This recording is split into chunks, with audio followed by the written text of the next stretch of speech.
One bounty hunter. One ruthless mining empire.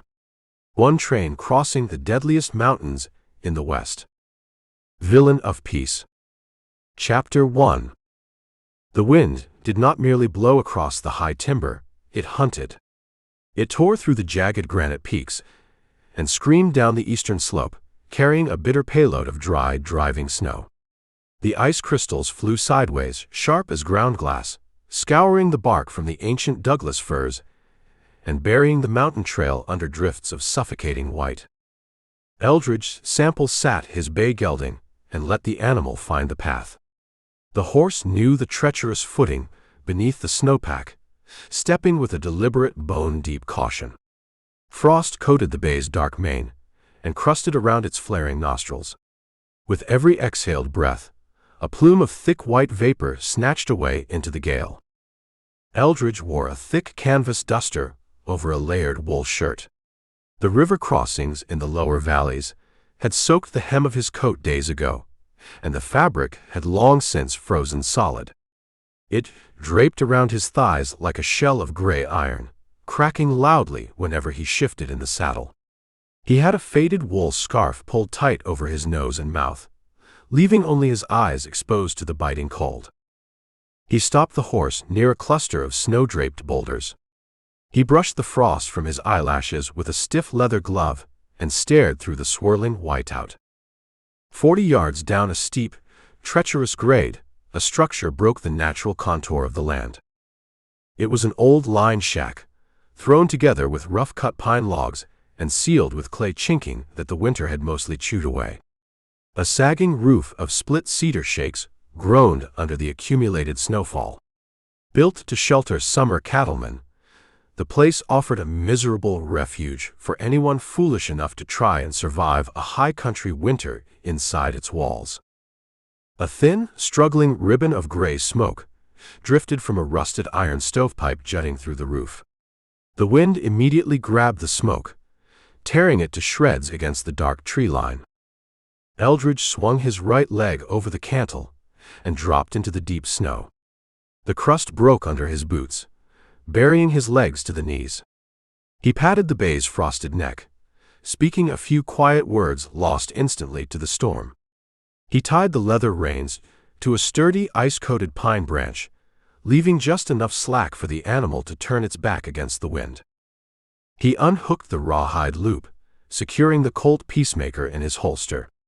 He checked the cylinder by touch, running a thumb over the brass rims of the cartridges, ensuring the freezing moisture had not fouled the primer caps. He decided against pulling the long Springfield carbine from the saddle scabbard. A rifle meant bumping door frames and swinging wide in tight quarters. A cabin breech required short steel and fast hands.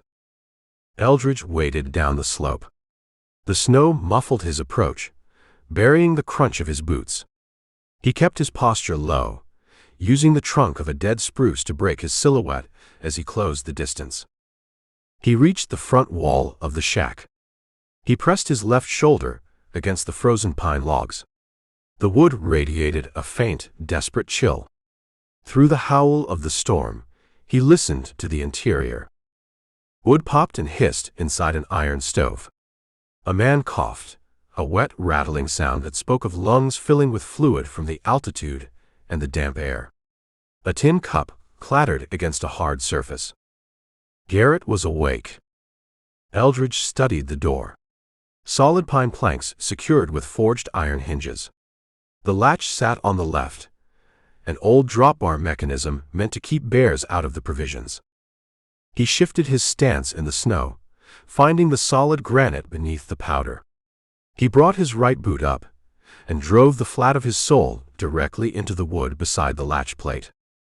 The aged pine splintered with a sharp crack. The latch tore free, screws ripping out of the rotten frame. The door slammed inward, bouncing off the interior log wall with a violent crash. Eldridge flowed into the opening, pivoting around the splintered frame with the Colt Peacemaker drawn and leveled. The shack smelled of damp wool, burning green wood, and unwashed sweat. A small iron stove dominated the center of the dirt floor, radiating a meager, smoky heat. Garrett sat at a crude wooden table near the back wall. He matched the physical description on the federal paper, right down to the unkempt, tangled beard and the raw, desperate look in his eyes. He wore a filthy denim jacket lined with sheepskin. A leather satchel rested on the table in front of him. A rusted Smith & Wesson revolver lay on the planks, inches from his right hand. The exploding door sent a jolt of pure panic through Garrett's body. He lunged out of his chair, his hand slapping down on the grip of the revolver. He tried to drag the weapon up and thumb the hammer in one panicked, fluid motion. He proved entirely too slow. Eldridge crossed the dirt floor before Garrett could clear the barrel from the table. He did not fire the Colt. He whipped his right arm down in a tight, vicious arc, bringing the steel barrel of his revolver crashing onto the back of Garrett's hand. Bones cracked loud in the small room. Garrett screamed, his fingers opening involuntarily. The Smith & Wesson clattered to the dirt. Eldridge grabbed the front of Garrett's sheepskin jacket, twisting the thick material into a knot. He hauled the man forward, off balance, and drove a solid knee straight upward into Garrett's sternum. The blow expelled the air from Garrett's lungs in a violent rush. Eldridge shoved him backward. Garrett tripped over his own chair and crashed to the floor, gasping like a drowning man, clutching his ruined hand against his chest. Eldridge kicked the Smith & Wesson across the room. It slid under a dilapidated cot in the corner. He holstered the peacemaker and reached into the deep pocket of his frozen canvas coat. He pulled out a long strip of oiled rawhide. "Don't move," Eldridge said. His voice sounded calm, a stark contrast to the violence just dispensed. Garrett rolled onto his side, spitting a mixture of saliva and blood onto the dirt. He cradled his swelling right hand. "You broke my knuckles. You shattered the whole damn hand." "You reached for a gun," Eldridge said, stepping over the broken chair. "Men who reach for guns accept the consequences when they lose the race." Eldridge grabbed Garrett by the collar and dragged him to a sitting position against the stout leg of the wooden table. He seized the man's left wrist, then reached for the broken right hand. "Keep your hands off me," Garrett thrashed, trying to kick out with his boots. Eldridge simply leaned his weight forward, driving his knee into Garrett's thigh with enough force to numb the leg instantly. Garrett grunted, the fight draining out of him as the pain flared. Eldridge lashed their wrists together, pulling the rawhide tight enough to bite into the skin, securing the bindings with a series of complex square knots. He stood up and looked down at his prisoner. "Who the hell are you?" Garrett asked, his chest heaving as he stared up at the tall man in the frost-covered duster. "You aren't a marshal. Marshals don't come up this high in a storm." "My name is Sample," Eldridge said. He pulled the frozen wool scarf down around his neck. "I hold a warrant for your transport. You are going back down the mountain." Garrett laughed, a harsh, ragged sound that ended in another coughing fit. "Transport? Back to Ironstone? You might as well just shoot me here, Sample. Save us both the long walk."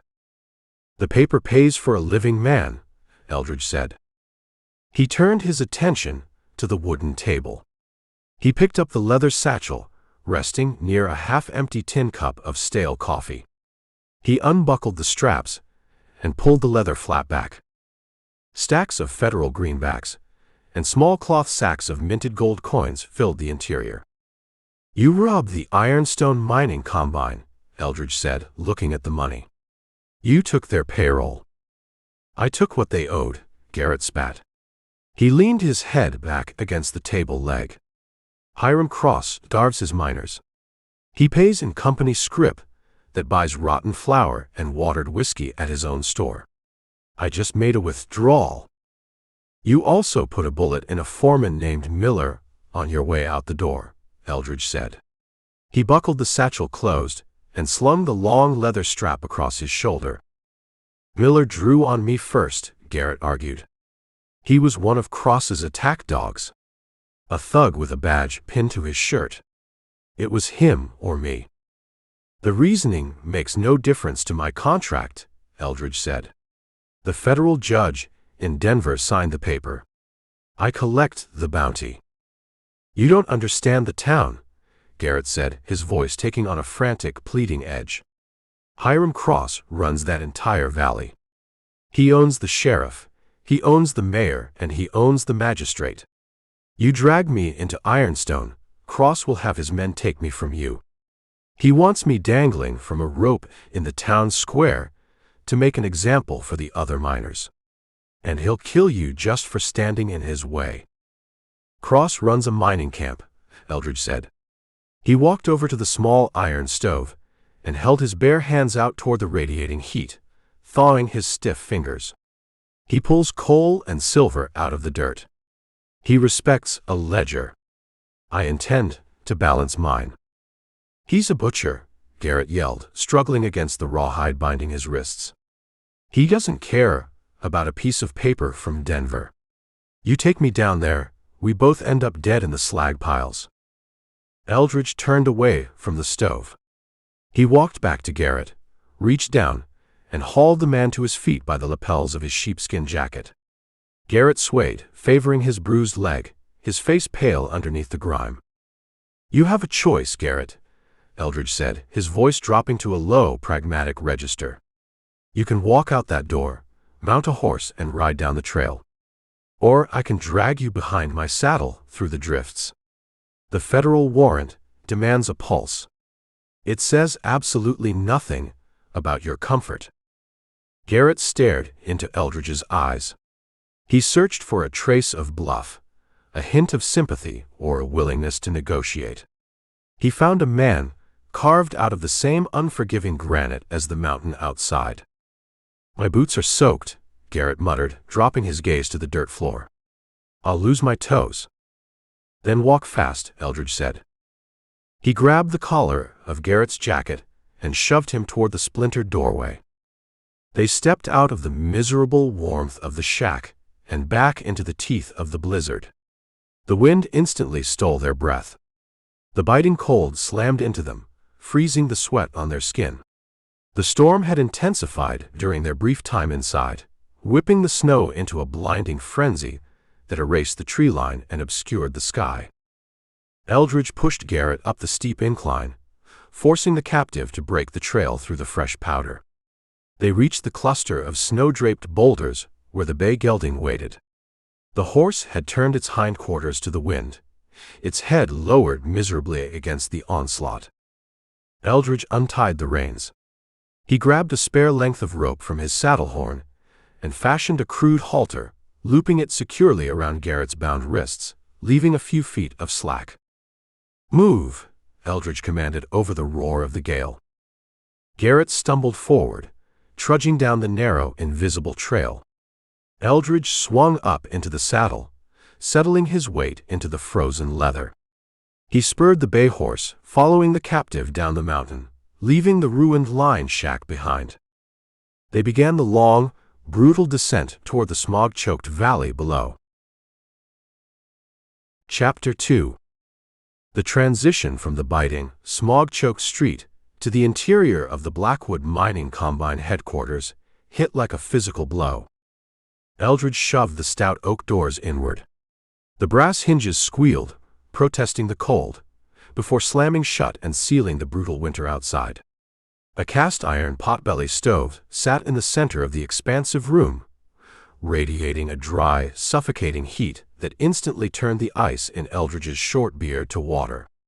The air carried the scent of roasted coffee beans, oiled leather, and the sweet, stinging haze of cured tobacco. It was an environment designed for comfort, built on the backs of men currently hacking coal from the freezing earth. A broad mahogany counter divided the space, polished to a mirror shine that reflected the amber glow of the kerosene lamps. Hiram Cross sat behind a sprawling desk on the far side of that counter. The man had the soft, well-fed build of someone who earned a living from other men's sweat.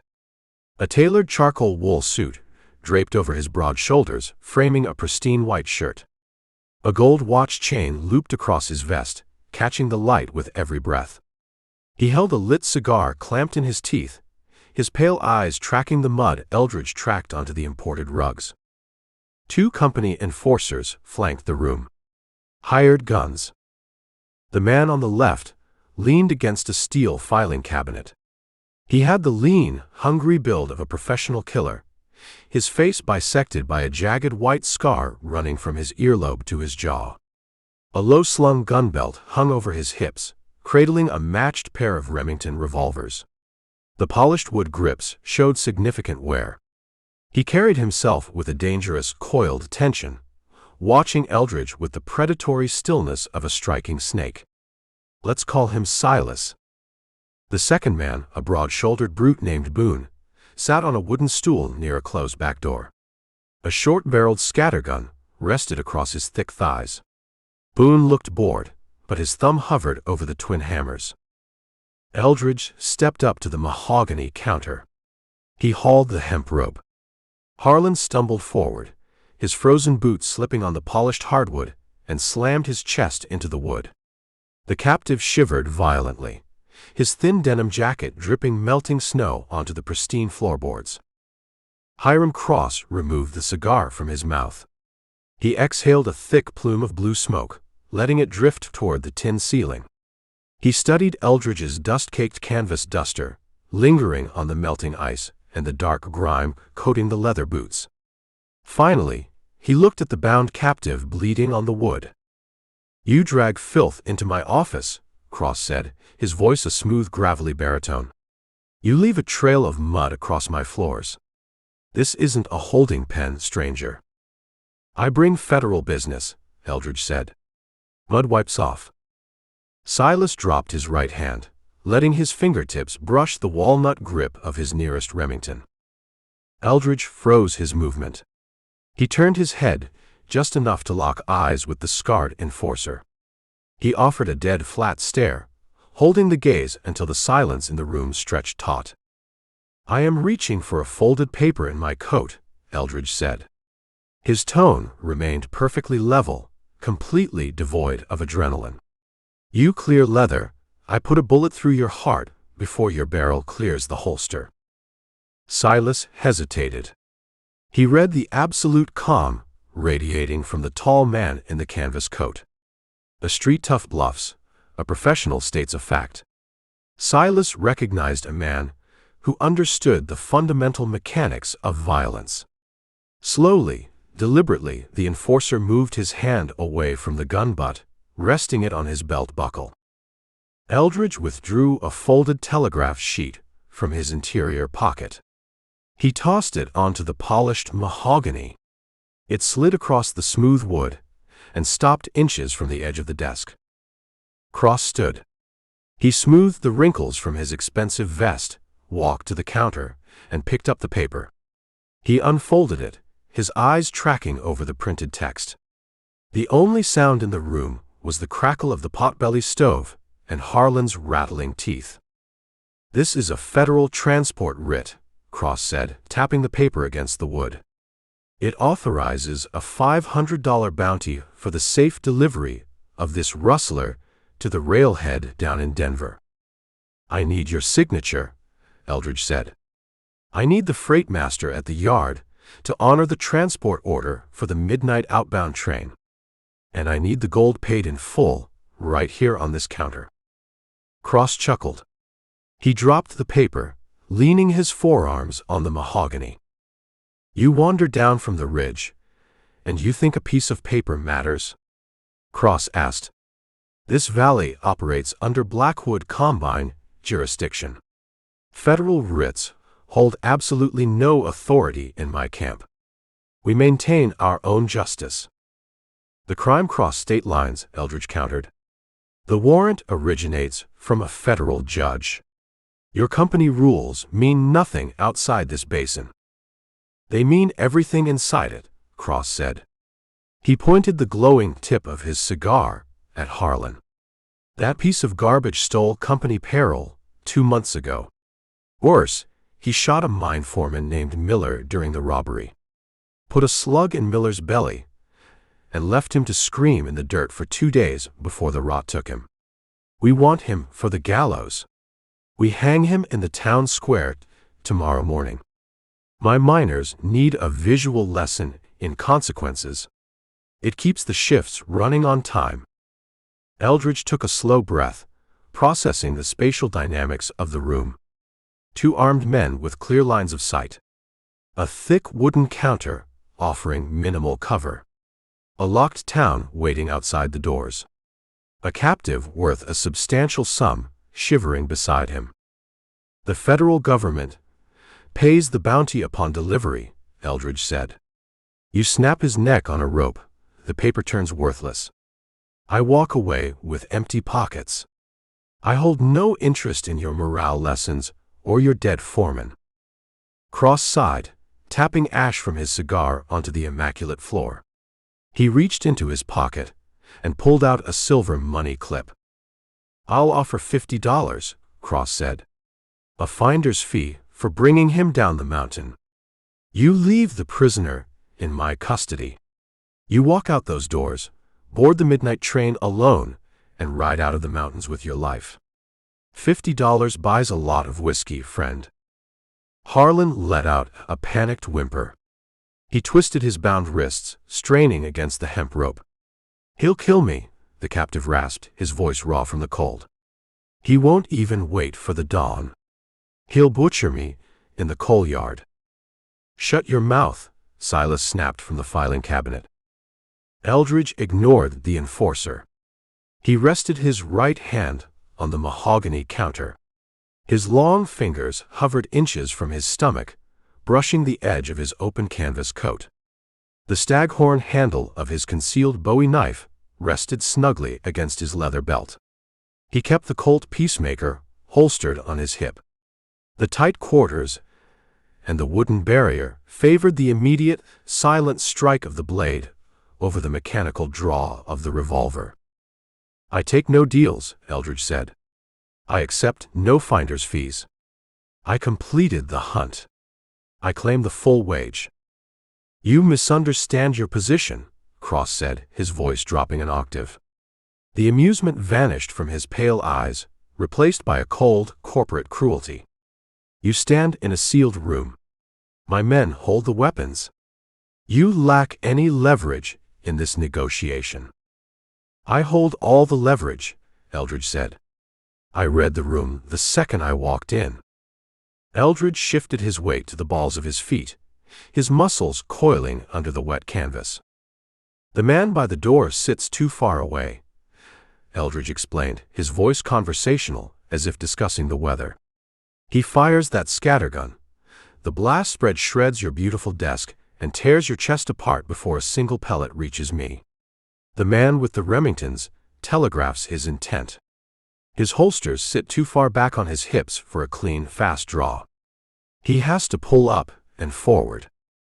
Cross stopped chewing on his cigar. Boone gripped the shotgun tighter, realizing the stranger had accurately mapped the crossfire. I draw the steel hidden in my belt, Eldridge continued. I vault this polished wood. I open your throat before the first shot fires. You bleed out on your expensive rugs. Your men might kill me, but you die first. I balance the ledger before my boots hit the ground. The room plunged into an absolute, suffocating silence. The iron stove popped. Deep beneath the floorboards, the relentless thud of the stamp mill reverberated through the frozen earth, acting as a steady heartbeat for the tense standoff. Cross stared into Eldridge's eyes. He searched the flat, pragmatic gaze for any sign of a bluff, any flicker of hesitation. He found nothing but cold conviction. The mining boss encountered a man entirely willing to trade his life to uphold a strict personal code. Men like Cross survived by calculating risk and protecting their own skin. They feared men who placed no value on survival. Cross broke eye contact first. He turned away, walking back to his desk. He picked up a silver fountain pen, unscrewed the brass cap, and pulled the federal writ toward him. He signed his name with sharp, angry strokes across the bottom line, the pen scratching loudly in the quiet room. Next, he pulled a thick iron strongbox from a lower desk drawer. He unlocked it with a small key attached to his watch chain. Reaching inside, he counted out 25 gold eagles, stacking them in neat, gleaming columns on his blotter. He scooped the coins into his palm, carried them back to the counter, and dropped them onto the mahogany. The gold chimed against the wood with a clear, bright sound. "Take your blood money," Cross said, his voice tight with barely suppressed rage. "The freight train leaves at midnight. You put him in the reinforced livestock car. You chain him to the iron wall rings. And you stay out of my sight." Eldridge collected the gold. He slid the coins into a leather pouch on his belt, enjoying the substantial weight of the payment. He folded the signed paper and returned it to his inside pocket, securing the transaction. "You stay out of my town until the train leaves," Cross added. "You wait at the depot." "I wait where I choose," Eldridge said. He turned away from the counter, grabbing the hemp rope. He yanked the line, pulling Harlan roughly toward the stout oak doors. "Sample," Cross called out just as Eldridge grasped the iron handle. Eldridge stopped. He looked back over his shoulder, his face half hidden in the shadow of his wet hat brim. "Midnight is a long time away," Cross said. He picked up his cigar, rolling it between his fingers. "Accidents happen in the train yard. Dark things occur out there in the coal dust when the wind howls." "Send your men," Eldridge said, his voice flat. "I need the exercise." Eldridge pushed the doors open. He shoved Harlan out onto the boardwalk, stepping back into the freezing smog and the falling soot. The gold weighed comfortably in his pouch, but the job remained incomplete. The sky above the basin had turned the color of bruised iron. The night promised violence, and Eldridge intended to be ready for it. Chapter 3. The deep vibration started in the bedrock of the gorge, traveling up through the frozen earth and radiating into the iron tracks. The steel rails hummed a low metallic warning. Frost-heaved slag shifted under Eldridge's boots. A single beam of electric light pierced the dark throat of the mountain pass. The blinding white glare illuminated the falling snow, turning the flakes into streaks of silver fire against the black night. The locomotive emerged from the canyon, a roaring leviathan of iron and boiling water. The steam engine thundered into the Ironstone yard. The drive rods churned with relentless power. Steel wheels shrieked against the icy rails, sending a shower of orange sparks erupting from the undercarriage to die instantly in the snow. The engineer engaged the air brakes, and the iron beast ground to a shuddering halt beside a towering cedar water tank. High-pressure steam hissed from the release valves in a deafening rush, billowing over the frozen mud and melting the ice on the surrounding wooden ties. The air instantly tasted of hot oil, burning bituminous coal, and wet iron.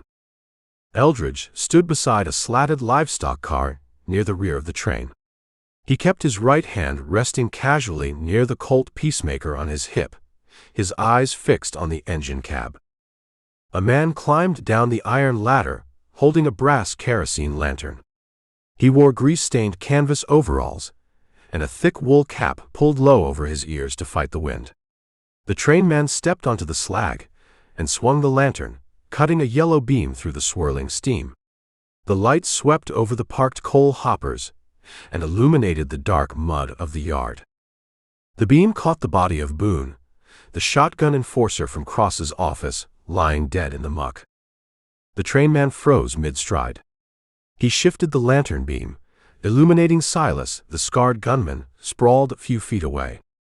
Both dead men wore thick coats, bearing the Ironstone Combine insignia. The trainman read the situation in a heartbeat, recognizing the aftermath of a brutal, efficient slaughter. He raised the lantern higher, the light catching Eldridge standing quietly in the shadows. The yellow glow revealed the dried blood crusted on Eldridge's cheek, and the black coal dust smeared across his wet canvas duster. "You bring a war to my train yard," the trainman said, his voice shaking over the hiss of the engine. "I bring federal freight," Eldridge said. He reached into his interior pocket, withdrew the folded transport writ, and stepped into the halo of the lantern light. He held the paper out. The trainman refused to take it, taking a cautious step back toward the iron ladder of the engine. "Hiram Cross rules this valley," the man said, casting a nervous glance toward the dark town. "He owns the coal in my tender. He pays my wages. He sees dead company men in the dirt. He hangs the crew. He burns the rolling stock." Cross signed the paper, Eldridge said, keeping his tone perfectly level. "He authorized the transport. Those dead men failed an assignment. Their failure means nothing to the freight schedule." "I haul rock," the trainman said, shaking his head. "I haul timber. I hold no interest in hauling corpses or the men who make them." "You haul a living prisoner," Eldridge corrected. "The federal court requires his delivery to the railhead in Denver. The writ demands your compliance.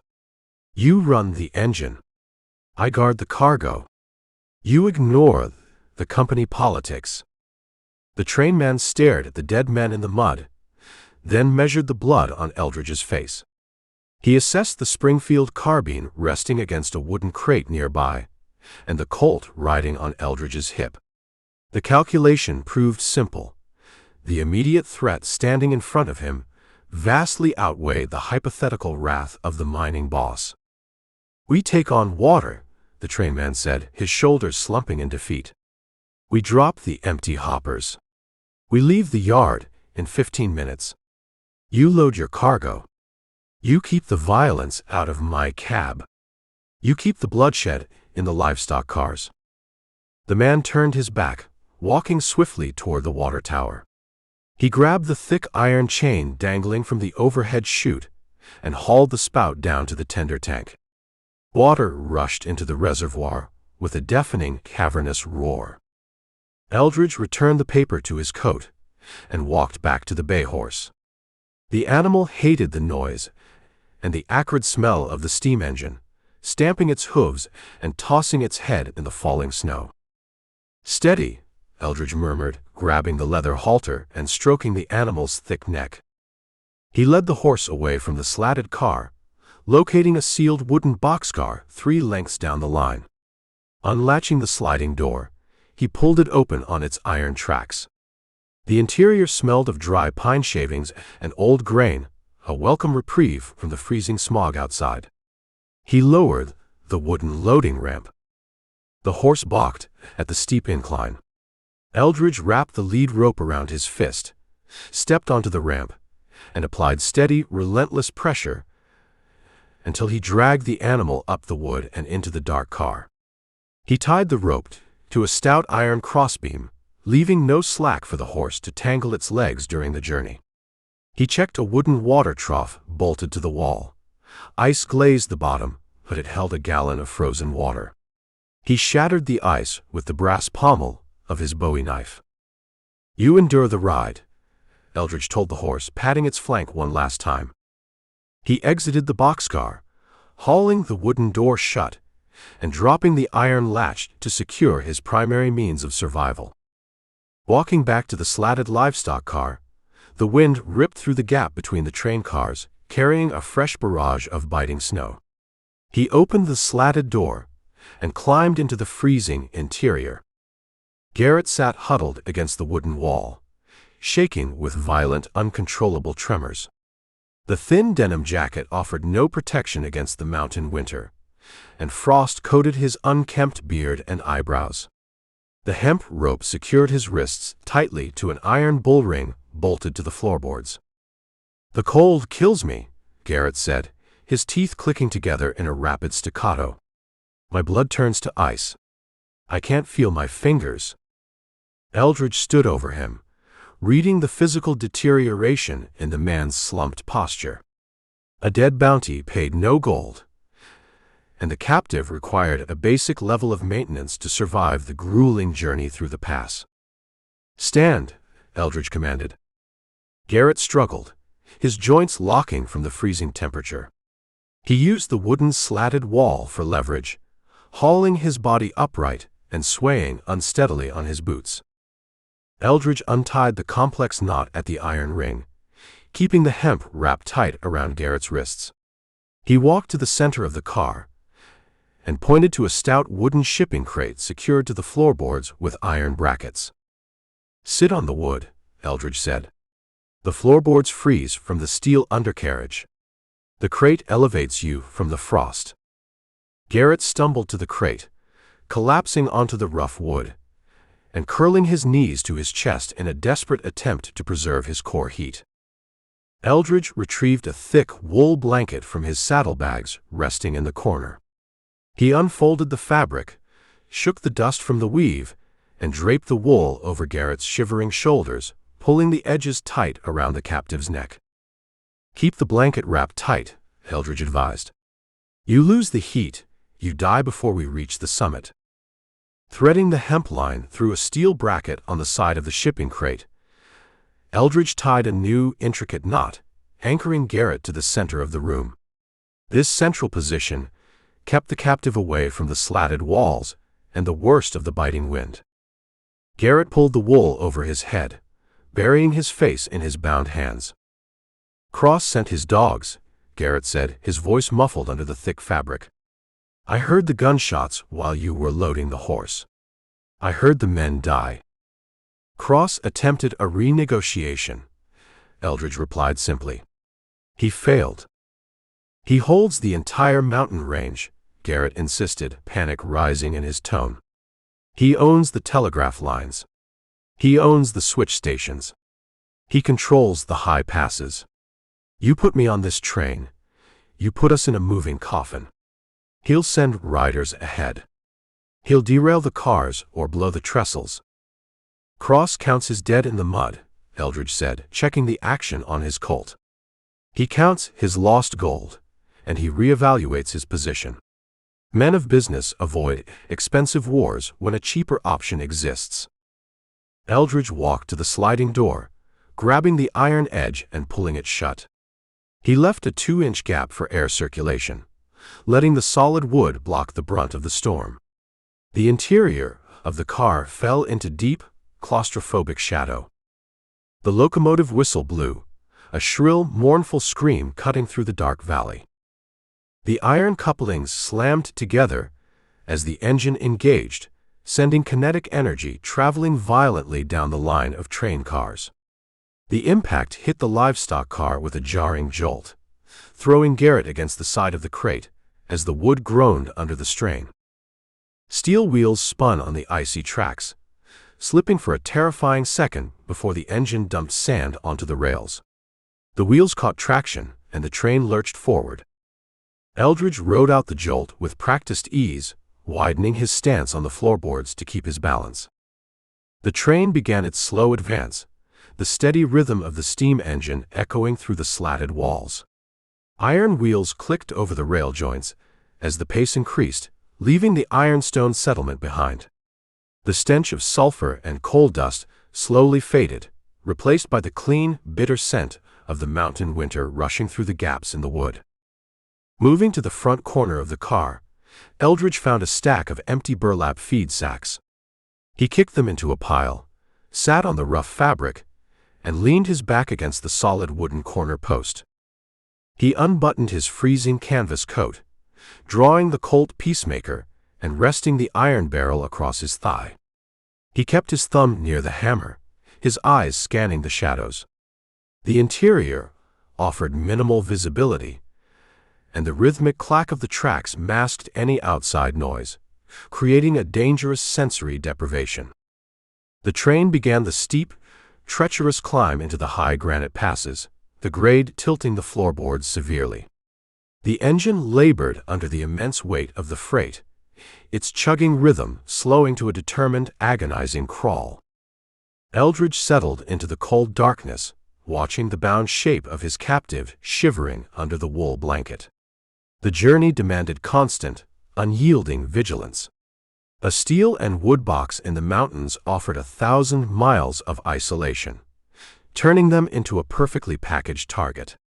He prepared his mind for the long, dangerous ride, knowing the true test had only just begun. Chapter 4. The locomotive labored against the relentless incline of the mountain pass, transforming the journey into a brutal contest between boiling water and gravity. Iron drive rods churned with agonizing slowness. Steel wheels shrieked a high, continuous complaint against the frost-heaved tracks, spitting showers of orange sparks that died instantly in the swirling snow. Every jolt and shudder of the undercarriage telegraphed straight up through the floorboards of the slatted livestock car. Inside the wooden box, the cold evolved from a bitter nuisance into a lethal, aggressive entity. Wind screamed through the 3-inch gaps between the pine slats, acting like a pressurized funnel for the blizzard outside. It carried a fine, biting powder of dry snow that coated the floor in a shimmering white film. The temperature plunged well below freezing, turning the damp air into a sharp knife that scraped the lungs with every breath. The stench of coal smoke and burning oil from the engine cab whipped through the car, mixing with the scent of old dry rot and terrified sweat. Eldridge Sample sat on a pile of frozen burlap feed sacks in the forward corner, letting his body absorb the violent rhythm of the train. The thick canvas of his duster offered a stiff, reliable shield against the worst of the wind, though frost had already begun to crystallize along the seams.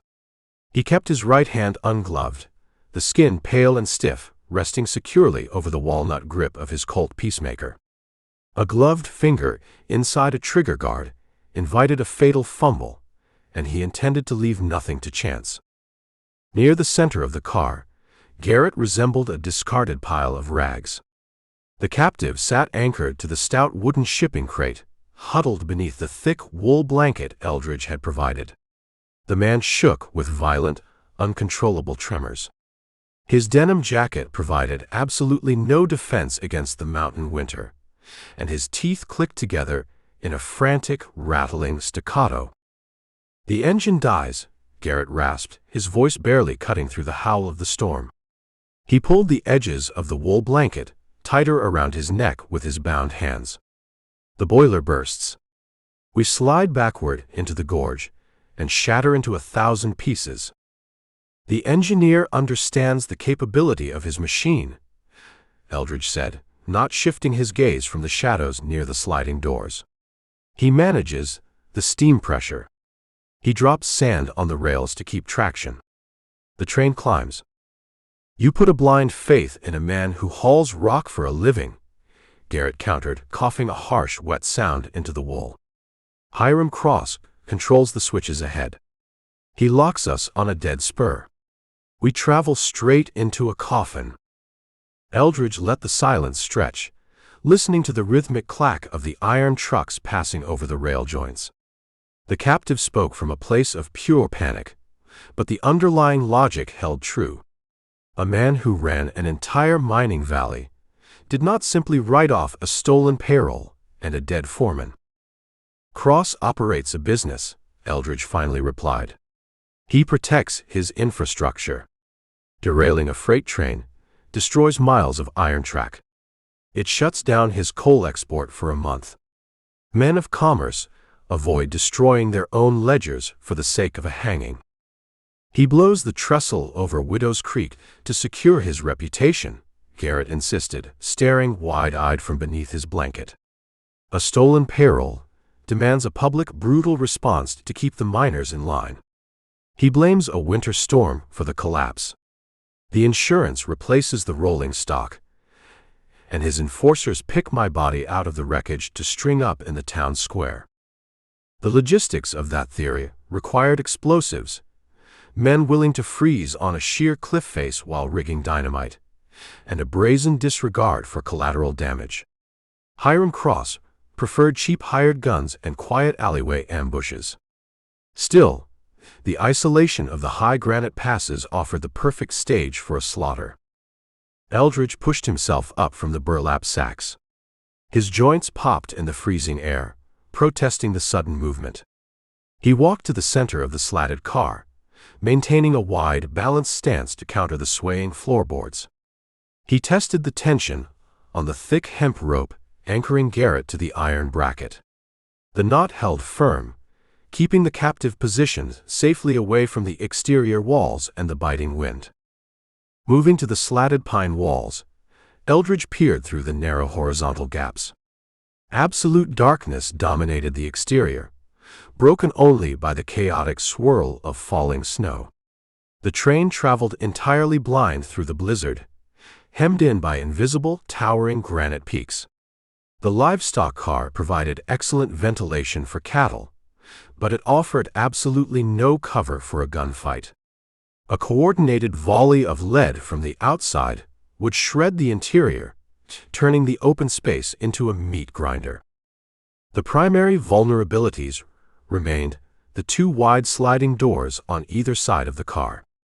Secured by exterior iron latches, a boarding party only needed to lift the handles and shove the wood aside to flood the car with rifles. Eldridge required a countermeasure. He needed to dictate the terms of entry. He returned to his saddlebags resting in the corner and pulled a long, thick strip of oiled rawhide from the bottom pouch. Drawing his Bowie knife, he sliced the leather into 2 equal lengths. "What are you doing?" Garrett asked, his voice trembling as he watched the tall bounty hunter approach the left sliding door. "Setting the table," Eldridge said. He knelt beside the bottom iron track where the door mechanism rolled. Threading the rawhide behind the rusted iron runner, he wrapped it tightly around the wheel housing. He tied the leather off in a complex series of unyielding knots, pulling the bindings taut until the rawhide groaned. Next, he picked up a thick, jagged splinter of broken pine from the floorboards and jammed it directly into the center of the knot, wedging the wood aggressively against the iron roller. Standing up, he crossed the swaying floor and repeated the identical process on the right sliding door, securing the tracks on both sides of the boxcar. The rawhide bindings and the wood wedges created a complete mechanical bind. Any man pulling the external latch would meet instant, confusing resistance. The door would refuse to slide. The boarding party would require leverage and time to force the frozen wood open. Time provided stationary targets. Time provided the tactical advantage. Eldridge unslung the Springfield carbine from his shoulder. He flipped the trapdoor open, checking by touch to ensure a brass cartridge sat seated perfectly in the chamber, then snapped the breech shut. "Cyrus Locke won't just yank on a door handle," Garrett warned, watching Eldridge check the weapon. A fresh wave of terror washed over the captive's face at the mention of the name. "Locke tracks animals for sport. He hunts men for the payroll. If Cross sent him, Locke already knows we locked ourselves in a wooden cage." "Then Locke meets a locked door," Eldridge said, resting the rifle across his chest. "The delay will just anger him," Garrett said, shrinking deeper into the blanket. "His men will shoot blindly through the slats. They'll sweep the room with buckshot before they even step inside." "They blind fire into an empty space," Eldridge corrected. "They expect us standing, or they expect us hiding directly behind the central crate. We give them neither." Eldridge dropped to his stomach on the frozen floorboards. The wood smelled intensely of ancient rot and old ice. He stretched his long frame flat against the deck, resting the steel barrel of the Springfield on the planks. He aimed the iron sights directly at the lower corner of the left sliding door. "Lie flat," Eldridge commanded. Garrett hesitated, clearly despising the idea of pressing his body against the freezing deck. "Get your head down right now," Eldridge snapped, his voice cracking like a whip over the wind. "When the lead flies, it flies high. The bullets hit the roof joists and the crossbeams. The floor provides the only safe trajectory. You stay sitting on that crate, you catch a stray round in the throat." Garrett let out a ragged whimper, sliding awkwardly off the shipping crate. He flattened himself against the floorboards, dragging the wool blanket entirely over his head, and pulling his bound wrists tight against his chin. The train continued its agonizing climb for another 20 minutes. The rhythmic clack of the wheels and the howling wind settled into a hypnotic, deafening drone. Then the rhythm changed. The churning drive rods slowed their frantic rotation. The high-pitched shriek of metal on metal intensified, echoing off the canyon walls. A sharp, piercing blast from the locomotive whistle cut through the storm, a short warning signal rather than a long call. The engineer dumped the air brakes. The train ground to a violent, shuddering halt. The sudden loss of momentum threw Eldridge forward, his shoulder sliding against the icy wood. He absorbed the impact, keeping his grip tight on the springfield, refusing to let the barrel waver from the door. The iron couplings slammed together down the entire length of the freight line, a cascading boom of colliding metal that shook the livestock car to its foundation. Then, an absolute terrifying silence slammed into the boxcar. The relentless pounding of the steam engine reduced to a low, dying hiss. The clack of the tracks vanished entirely. Only the wind remained, rushing into the void left by the halted train, whistling through the pine slats with an eerie, mournful pitch. "The summit switch," Garrett whimpered from beneath his blanket, his voice barely audible. "They threw the iron switch at the ridge. They blocked the line." Eldridge slowed his breathing, pushing the ambient noise of the wind out of his mind. He focused entirely on the exterior of the car, straining to hear the crunch of boots on the frozen slag ballast outside. He waited for the inevitable rattle of the side latches. The attack did not come from the sides. A distinct, muffled thump sounded directly overhead. Bootsteps crunched against the wooden cedar shakes on the roof of the boxcar. A man walked the top of the train, his strides confident and deliberate despite the raging blizzard. The footsteps paused directly above the center of the slatted car. A second thump sounded near the rear wall. Another man landing on the roof.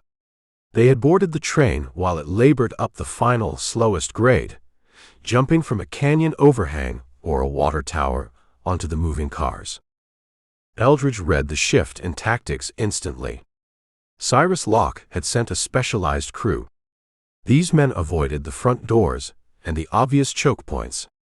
They sought the high ground, intending to shoot fish in a barrel. "They took the roof," Garrett gasped, sheer panic finally breaking his composure. He thrashed under the blanket. "They're going to shoot down through the wood. We're trapped." "The cedar shakes provide thick cover," Eldridge said, his voice a calm, anchoring rumble in the dark. "If they shoot blind through the roof, they hit the iron joists. They hit the crossbeams. They waste their ammunition." A loud, metallic scrape echoed from the ceiling. Forged iron, dragging aggressively against frozen wood. Eldridge recognized the sound immediately. A pry bar. The men overhead had located the main ventilation hatch in the center of the roof. The hatch consisted of thick oak planks secured by rusted iron hinges, designed to release heat during summer cattle transports. The men wedged the pry bar under the edge of the wood, applying brutal leverage. The iron scraped loudly against the iron fittings, and the ancient hinges groaned under the applied pressure. They intended to pry the hatch open and drop directly into the center of the car, bypassing the sliding doors entirely. Eldridge adjusted his aim. He swung the barrel of the Springfield away from the side doors, pointing the iron muzzle straight up into the dark. He leveled his sights at the faint rectangular outline of the roof hatch. "Cover your ears," Eldridge said. The wood above them splintered with a sharp crack, and a rusted iron nail popped free, falling onto the floorboards beside Eldridge's boot. Chapter 5. The rusted iron hinges above them shrieked a final, agonizing protest against the pry bars. Oak planks tore free from their dry-rotted moorings with the sound of snapping bones. The roof hatch flew open, ripped backward by the brutal leverage applied by the men walking the train cars. A patch of swirling white snow and charcoal sky appeared overhead. The blizzard shrieked through the new opening, carrying a biting spray of ice crystals that stung Eldridge's upturned face. A silhouette blocked the storm. A man wearing a thick canvas duster peered down into the gloom of the boxcar. He gripped a sawed-off shotgun, swinging the twin barrels through the darkness, trying to find his targets in the pitch black. Eldridge did not hesitate. His finger pulled the trigger of the Springfield carbine. Thunder erupted from the iron barrel. In the tight confines of the wooden car, the discharge struck like a physical blow to the eardrums. A blinding strobe of orange muzzle flash chased the solid lead slug upward. The man in the hatchway absorbed the round directly in the chest. The kinetic force folded him backward. He vanished from the opening without a sound, blasted off the roof of the train to plummet into the snowdrifts below. Warm blood rained down through the opening, splattering across the frost-coated floorboards and sizzling on the hot barrel of the rifle. "They got rifles," a panicked voice screamed from the roof. Another man cursed. Boots scrambled across the cedar shakes, hastily retreating from the exposed opening. "Get off the roof, you idiots." The command cut through the howling wind, sharp and dripping with authority. Cyrus Locke. The tracker had reached the ballast outside the car. "Take the sides. Rip those doors off." Eldridge worked the lever of the Springfield. The smoking brass casing ejected, clinking against the deck. He thumbed a fresh cartridge into the breech and snapped the trapdoor shut. He rolled onto his side, keeping his profile low, pressing his back against the shivering form of his captive. "They are going to butcher us," Garrett wept. The rustler buried his face in the filthy wool blanket. "We are dead men." "Keep your mouth shut and your head down," Eldridge ordered. Outside, boots crunched through the frozen slag. Men swarmed both sides of the livestock car. Thick iron latches rattled fiercely as the attackers grabbed the exterior handles. "Pull!" a man yelled on the left flank. Wood groaned in protest. Iron wheels squealed against rusted tracks. The doors refused to slide. The rawhide bindings Eldridge had meticulously tied held fast, and the jagged pine wedges bit deep into the roller mechanisms. The mechanical bind proved unyielding. "The damn thing is stuck," a voice complained from the right side. "It ain't stuck, it's tied off from the inside," Locke barked. His voice vibrated with sudden, lethal rage. "They locked us out." Locke stepped close to the slatted pine wall. Eldridge heard the crunch of the tracker's boots on the gravel just inches away. "You think a rawhide string keeps me out of this box, bounty man?" Locke called out. The tracker's tone held a mocking, cruel edge. "I am going to pry that door open, and I am going to feed you your own boots." "You have to step inside first, Cyrus," Eldridge answered. His voice remained perfectly flat, devoid of panic. Silence hung for a singular heartbeat, broken only by the wailing wind. "Light it up," Locke commanded. "Sweep the floor." The night erupted. A dozen firearms discharged simultaneously from the exterior. Winchester repeaters and double-barreled scatterguns tore into the thin pine slats. The walls of the livestock car disintegrated into a chaotic storm of flying splinters. Bullets crisscrossed the interior space, whining like angry hornets. Lead punched through the wooden shipping crate, just inches above Garrett's head.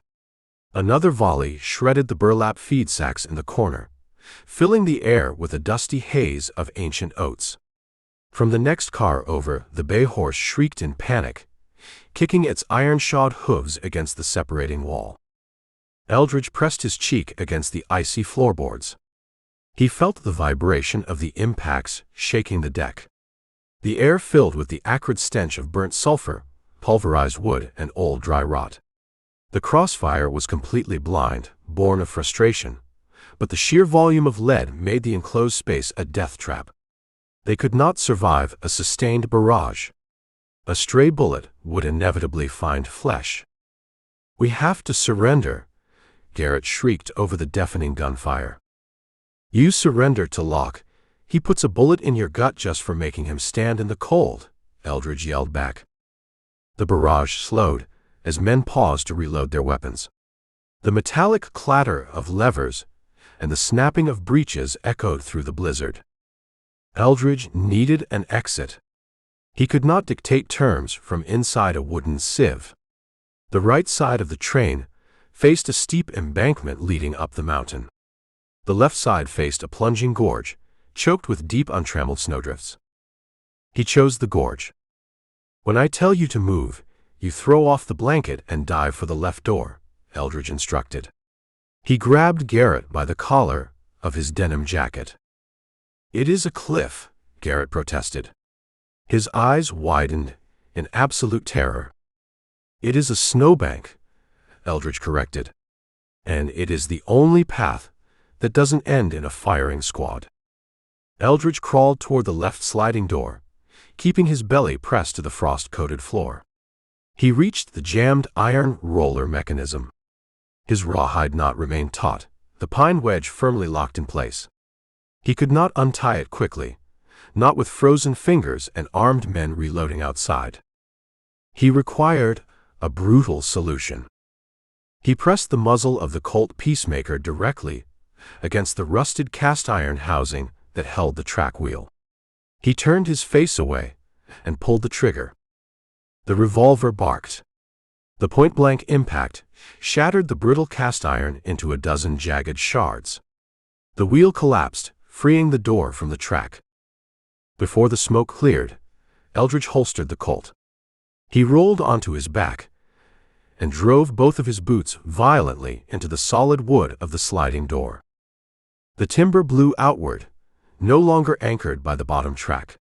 It swung into the howling storm, hanging awkwardly from its upper hinges. A gaping black void opened to the night. "Move!" Eldridge roared. He grabbed Garrett by the belt, hauling the bound man toward the opening. Outside, a startled enforcer standing on the narrow, slatted walkway raised his rifle, blinded by the sudden exit. Eldridge did not aim the Springfield. He thrust the barrel forward, driving the iron muzzle hard into the man's throat. The enforcer gagged, stumbling backward off the train and vanishing into the darkness of the gorge. "Jump!" Eldridge commanded. He shoved Garrett out the open door.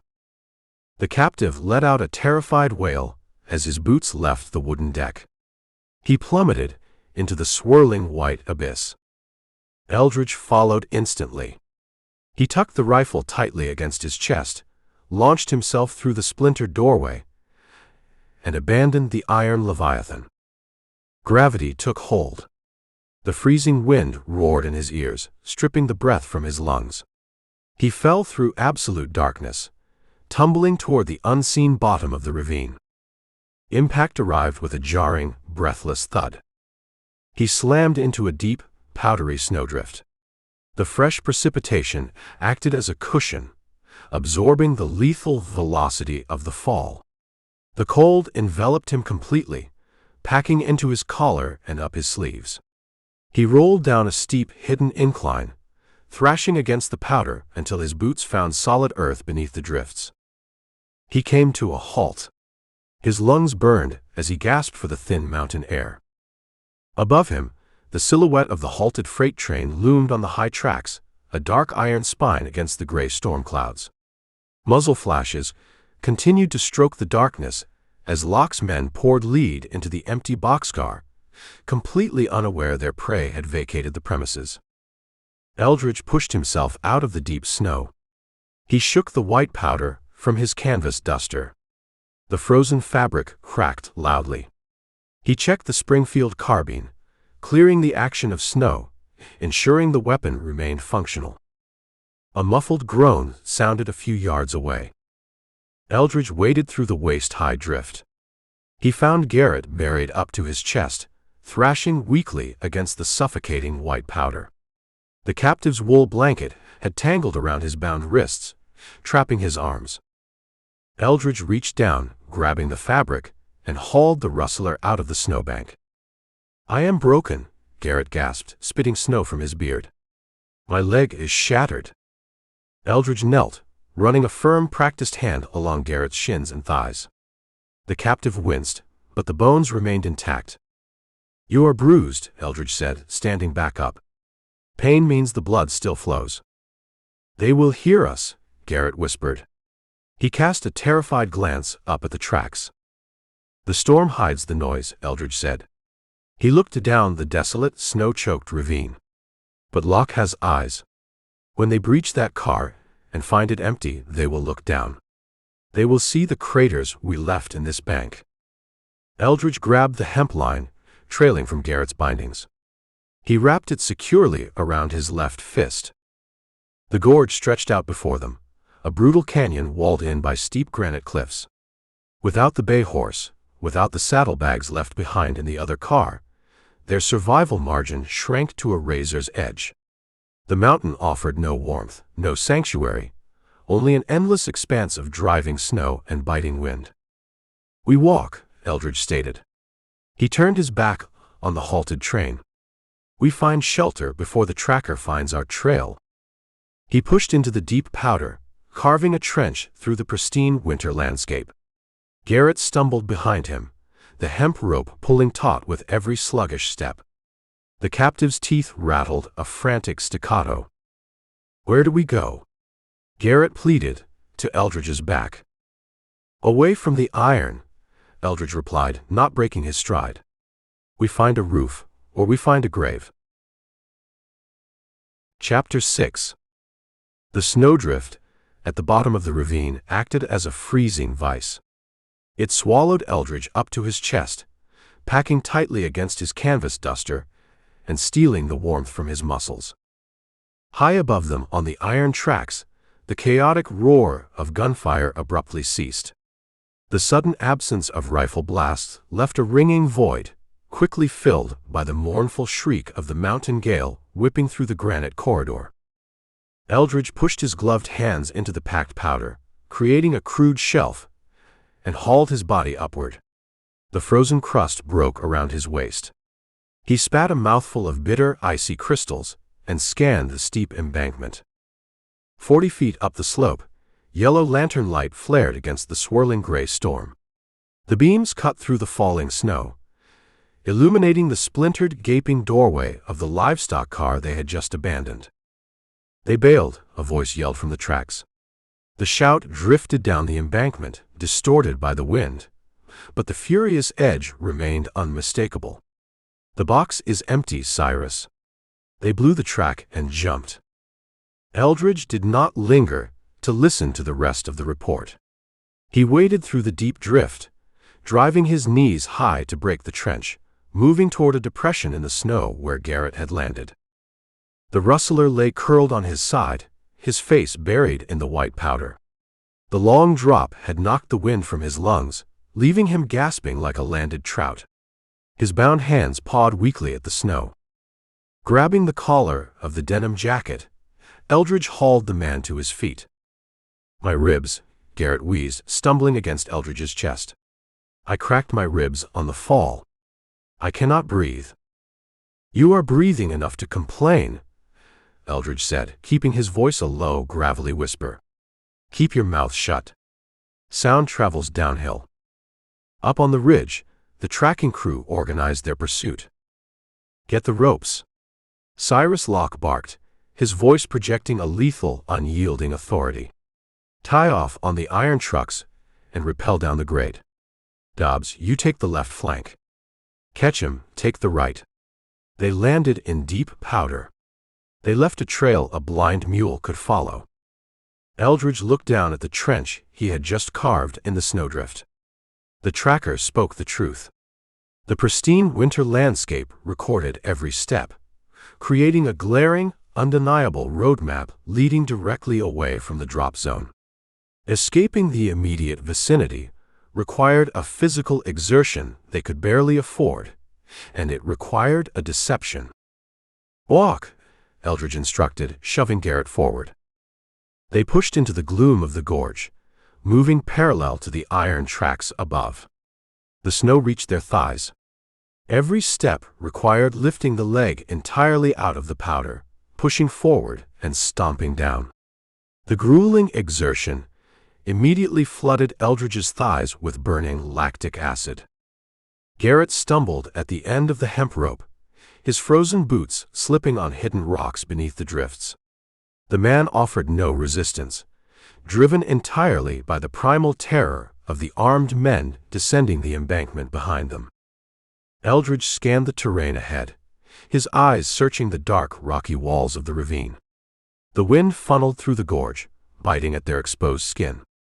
He needed a surface the snow refused to cling to, a way to break the visual chain of their footprints.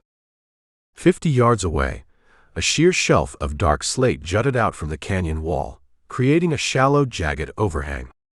The relentless gale had scoured the ground directly beneath the rock face, completely bare, exposing frozen dirt and loose shale. "Head for the rock," Eldridge ordered, jerking the hemp line. They waded out of the deep powder and stepped beneath the slate overhang. The transition from waist-deep snow to solid earth brought a rush of immediate relief to their burning legs.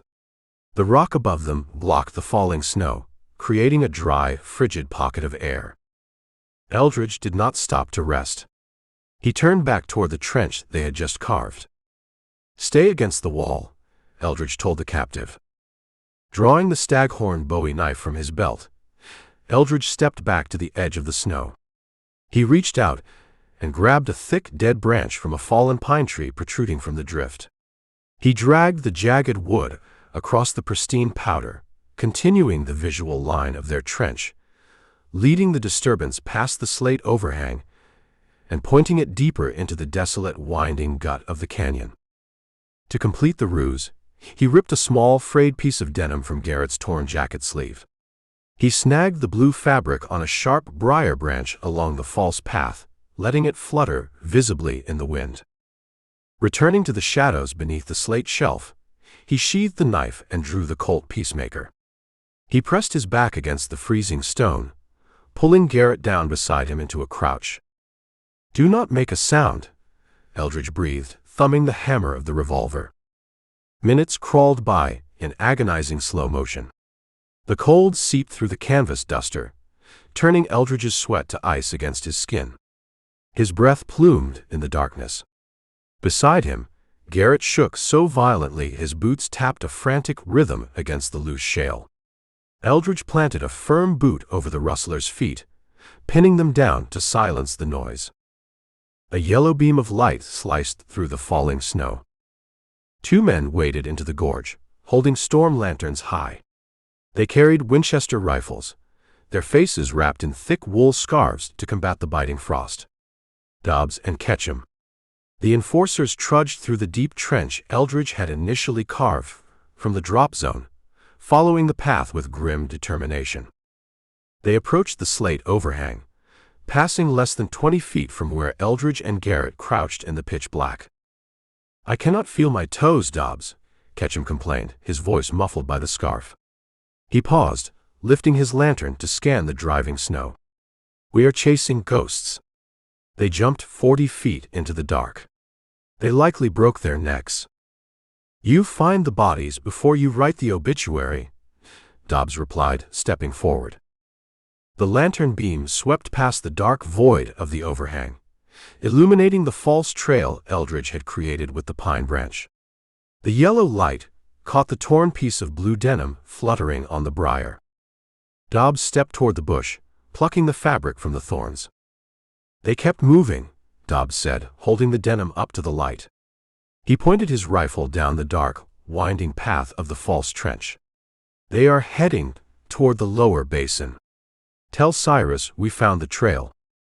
Ketchum groaned, shifting his rifle in his numb hands. "We follow them down there. The storm buries us all. The boss sits in a warm train car while we freeze in the mud." "You want to complain, you take it up with Cyrus," Dobbs snapped, pushing forward into the snow. "Keep walking." The 2 enforcers followed the disturbed snow, moving steadily away from the rocky shelf. Their lantern light slowly faded into a dim, murky glow, eventually swallowed entirely by the raging blizzard. Eldridge waited until the crunch of their boots vanished. He lowered the hammer of the Colt and slid the weapon back into its holster. "They took the bait," Garrett whispered, letting out a ragged sigh of relief. He slumped against the stone wall. "We lost them." "We bought an hour," Eldridge corrected, standing up and brushing the loose shale from his knees. Locke eventually realizes the track ends at a snowdrift. He doubles back. He searches the perimeter, and he finds this bare rock. "We must put miles between us and this train." "I lack the strength," Garrett pleaded, shaking his head.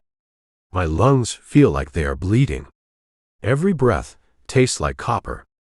We stay here, under the rock, until the sun comes up." "We stay here, the cold stops your heart before dawn," Eldridge said. He grabbed the hemp rope and hauled the captive upright. "We climb the embankment on the blind side. We find a roof." Eldridge led the way out from under the slate overhang, moving in the opposite direction of the tracking party. They avoided the deep snowdrifts, sticking to the wind-scoured ridges of rock and frozen earth along the canyon wall. The climb out of the ravine proved agonizing. The steep incline demanded they use their hands to grip exposed roots and jagged stones, hauling their dead weight upward. The freezing wind battered them mercilessly, stripping the remaining warmth from their bodies. Eldridge's canvas coat froze completely solid, restricting his movement and turning every step into a wrestling match against his own clothing. They breached the lip of the gorge, stepping onto a wide, desolate plateau peppered with twisted scrub oak. The storm showed no signs of breaking. The snow fell in dense, suffocating sheets, erasing the horizon and plunging the world into absolute darkness. Navigation became a matter of instinct and blind endurance. Eldridge kept the biting wind at his back, using the gale to push them forward across the frozen plateau. Garrett's condition deteriorated rapidly. The rustler stumbled constantly, his legs refusing to obey his commands. He stopped speaking, his teeth locked together in a frozen grimace. "Keep your boots moving," Eldridge ordered, dragging the hemp line. "I cannot," Garrett slurred, the words barely intelligible. He tripped over a buried root and crashed into the snow, making no effort to break his fall. He lay there, staring blankly into the driving blizzard. "Just shoot me, Sample. Earn your gold. I am finished." Eldridge stopped. He looked down at the broken man.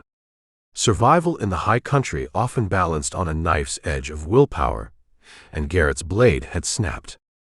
Before Eldridge could draw his knife to force the issue with pain, a subtle change in the environment caught his attention. The wind whistling through the scrub oak shifted pitch.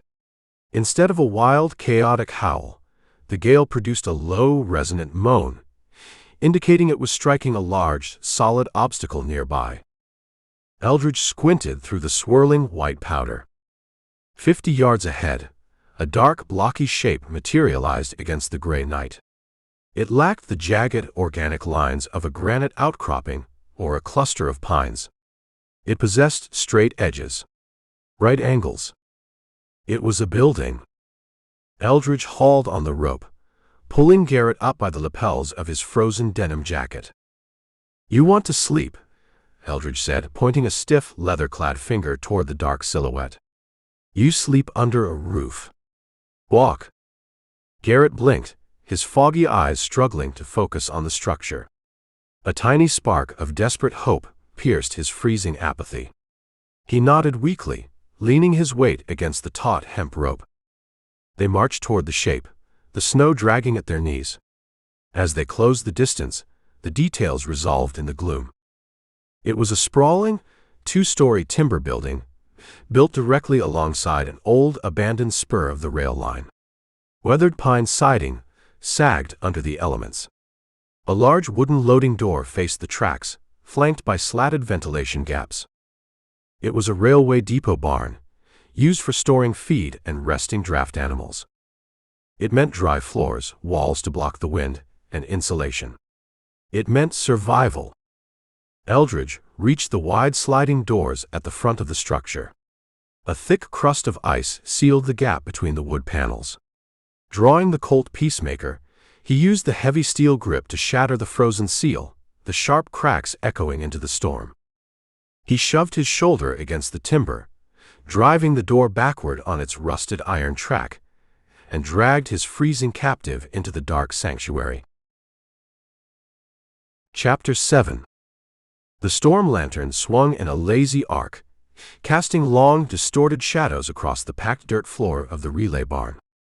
Dobbs advanced into the gloom with cautious, measured steps. The scout kept his Winchester leveled at his hip, his thumb resting firmly against the hammer.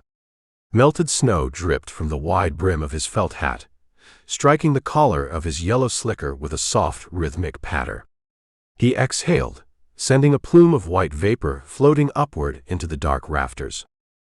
Eldridge watched the vapor rise.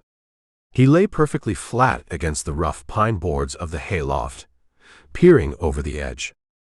The scout paused, sweeping the lantern beam toward the empty horse stalls lining the western wall. The pale light washed over chewed wooden rails and ancient dusty cobwebs. Satisfied the immediate stalls harbored no threats, Dobbs took another step forward. His thick leather boots crunched on a patch of spilled oats, placing him directly beneath the wooden overhang of the loft. Eldridge slid his body forward. He gripped the staghorn handle of the Bowie knife in his right hand, keeping the long steel blade flat against his forearm. He did not hesitate. He simply let gravity do the work. Slipping silently over the wooden lip, Eldridge plummeted the 8 feet to the ground floor. He timed his descent with a violent shriek of wind tearing across the roof shakes, allowing the storm to swallow the rush of displaced air. His boots struck the packed dirt directly behind the scout. Bending his knees, he absorbed the kinetic shock, making no more sound than a sack of grain settling on the floor. Dobbs never fully processed the movement. A sudden shift in the peripheral shadows caught his attention, prompting him to turn his head. Eldridge moved with explosive, predatory speed. Shooting his left arm forward, Eldridge clamped a thick leather glove completely over the scout's mouth and nose. He locked his fingers around the man's jaw, yanking the head violently backward and exposing the soft, vulnerable flesh of the throat. Simultaneously, Eldridge brought his right hand up in a tight, vicious arc. The razor-sharp steel of the Bowie knife bit deep into the side of the scout's neck. It severed the windpipe, sliced through the thick muscle, and bit into the carotid artery in a single fluid motion. Dobbs thrashed wildly, his eyes bulging with sudden absolute terror. His fingers opened in shock. The Winchester rifle slipped from his grasp, tumbling toward the dirt. Eldridge trapped the falling rifle with his left boot, catching the wooden stock against his shin before the metal could clatter against the hard ground. Hot blood pulsed from the devastating wound, pouring over Eldridge's gloved hand and splashing onto the yellow oilskin. The scout's boots kicked frantically at the dirt, a primal struggle for oxygen that no longer existed. Eldridge pinned the dying man tight against his chest, wrapping his arms around the torso to muffle the violent death throes. The scout's left hand went limp. The wire bail of the storm lantern slid off his fingertips. Releasing the knife handle, Eldridge shot his right hand downward. He snatched the lantern handle, mere inches before the glass globe could strike the earth and shatter. He held the fading body until the muscles completely relaxed and the fight abandoned the flesh. Breathing steadily through his nose, Eldridge lowered the lantern to the dirt. He grabbed the dead man by the collar of his slicker and dragged the corpse backward into the nearest empty horse stall. He kicked a thick layer of loose, dry straw over the dark pool of blood soaking into the ground, hiding the evidence of the slaughter. Stepping back into the corridor, Eldridge retrieved the Winchester rifle. He laid it gently inside an empty feed trough. He picked up the brass lantern, raised the glass globe with a flick of his thumb, and blew a sharp breath over the wick. The flame died. Total, suffocating blackness reclaimed the relay barn. Eldridge stood motionless in the dark, tuning his ears to the world outside the timber walls. The blizzard howled, battering the siding with a relentless barrage of ice. No alarms sounded. The men standing in the frozen drifts remained entirely ignorant of the violence just dispensed feet away. Wiping his bloody glove against his frozen canvas coat, Eldridge approached the wooden ladder. He climbed the rungs with practiced silence, pulling himself back over the lip of the hayloft. Garrett lay exactly where Eldridge had buried him, shaking beneath the mound of dry alfalfa. The rustler pushed a trembling hand through the grass, his eyes wide in the gloom. "Did he see you?" Garrett whispered, his voice cracking with panic. "He saw nothing," Eldridge replied, crawling across the floorboards to retrieve his Springfield carbine. "Where is he?" "He found a permanent stall," Eldridge said. He rested the wooden stock of the rifle against his shoulder and flipped the trapdoor open, tracing the brass rim of the cartridge with his thumb before snapping the breech shut. Garrett let out a ragged, terrified whimper, burying his face back into the hay. The reality of the violence happening just below his boots finally shattered his remaining composure. Eldridge ignored the rustler. He crept back to the knothole near the loading door, pressing his eye against the rough pine to survey the snowy yard. Outside, Cyrus Locke paced a tight circle in the knee-deep powder. The tracker kept his canvas duster pulled tight against the gale, his eyes locked on the dark gap between the sliding barn doors. The wind whipped the snow around his boots in a frenzied dance. 10 yards away, Ketchum and the third man stood near a rotting fence line, their rifles raised and pointed at the structure. "Dobbs," Locke barked. The shout carried a sharp, impatient edge that barely penetrated the roaring storm. Silence offered the only reply. Locke stopped pacing. He stared at the black void of the doorway, his posture stiffening. He tilted his head, listening intently, reading the absolute stillness radiating from the barn. "Something is wrong," Ketchum yelled, taking a cautious step forward. He should have signaled by now. Maybe he found a bottle of rye in the tack room. "Dobbs doesn't drink on my time," Locke snapped, his voice dropping the impatience and adopting a cold, lethal clarity. "And he doesn't take 5 minutes to sweep a single-room shed. The federal man is in there." "Then we light the place up," the young kid suggested, his voice shaking from the cold and the adrenaline. "Sweep the walls with lead. You shoot blindly into a dark box, you hit a lot of empty wood," Locke replied, turning his back to the wind. "And if you hit a lantern, the whole place goes up in smoke.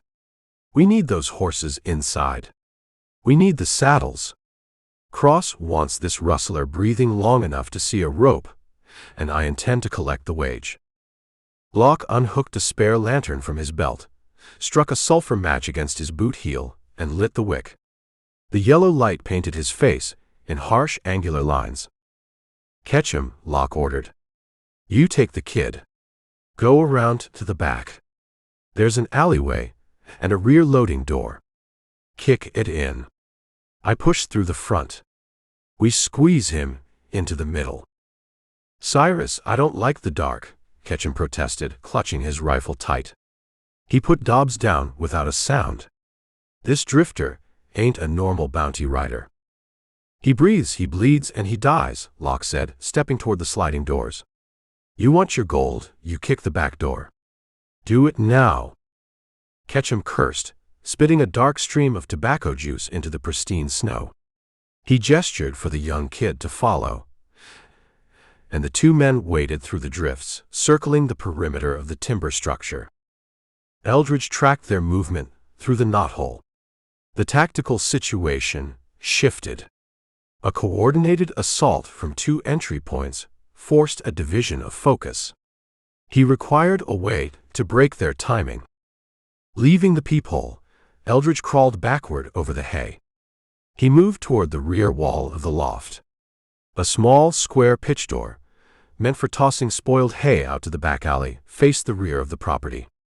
The wood hung on rusted iron hinges, secured by a simple sliding wooden latch.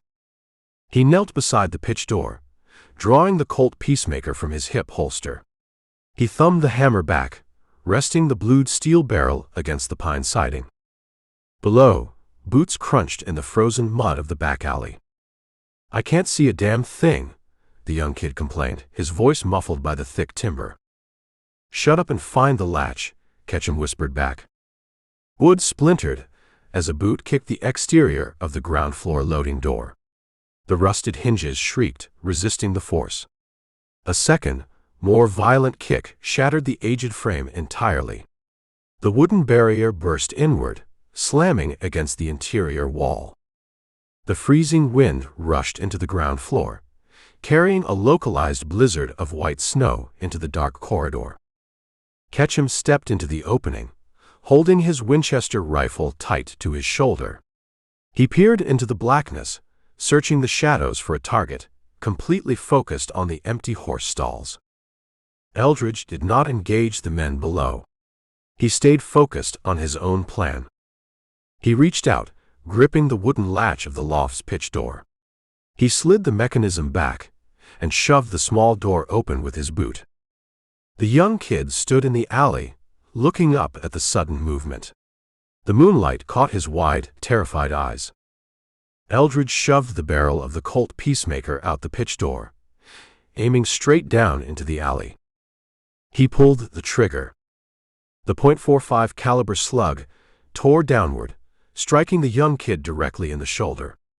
The impact spun the boy around like a child's top, his rifle flying from his hands and burying itself in a snowdrift. He collapsed into the freezing mud with a shrill, agonizing scream that echoed off the granite walls of the gorge. The gunshot acted as a catalyst, completely shattering the silence. At the front of the barn, Cyrus Locke reacted instantly to the gunfire. Assuming his men had engaged the target in the rear, Locke threw his shoulder against the partially open sliding door. The wood gave way, and the tracker charged into the livery, holding his storm lantern high and his revolver drawn. Ketchum, panicked by the sudden scream of his partner behind him, spun completely around in the rear doorway. He abandoned the sweep of the barn, turning his back on the dark interior to look at the boy writhing in the mud. Eldridge abandoned the pitch door. He holstered the Colt, grabbed the Springfield carbine from the hay, and scrambled to the front edge of the loft. He peered over the lip. Locke stood in the middle of the dirt corridor, the yellow lantern light illuminating his features.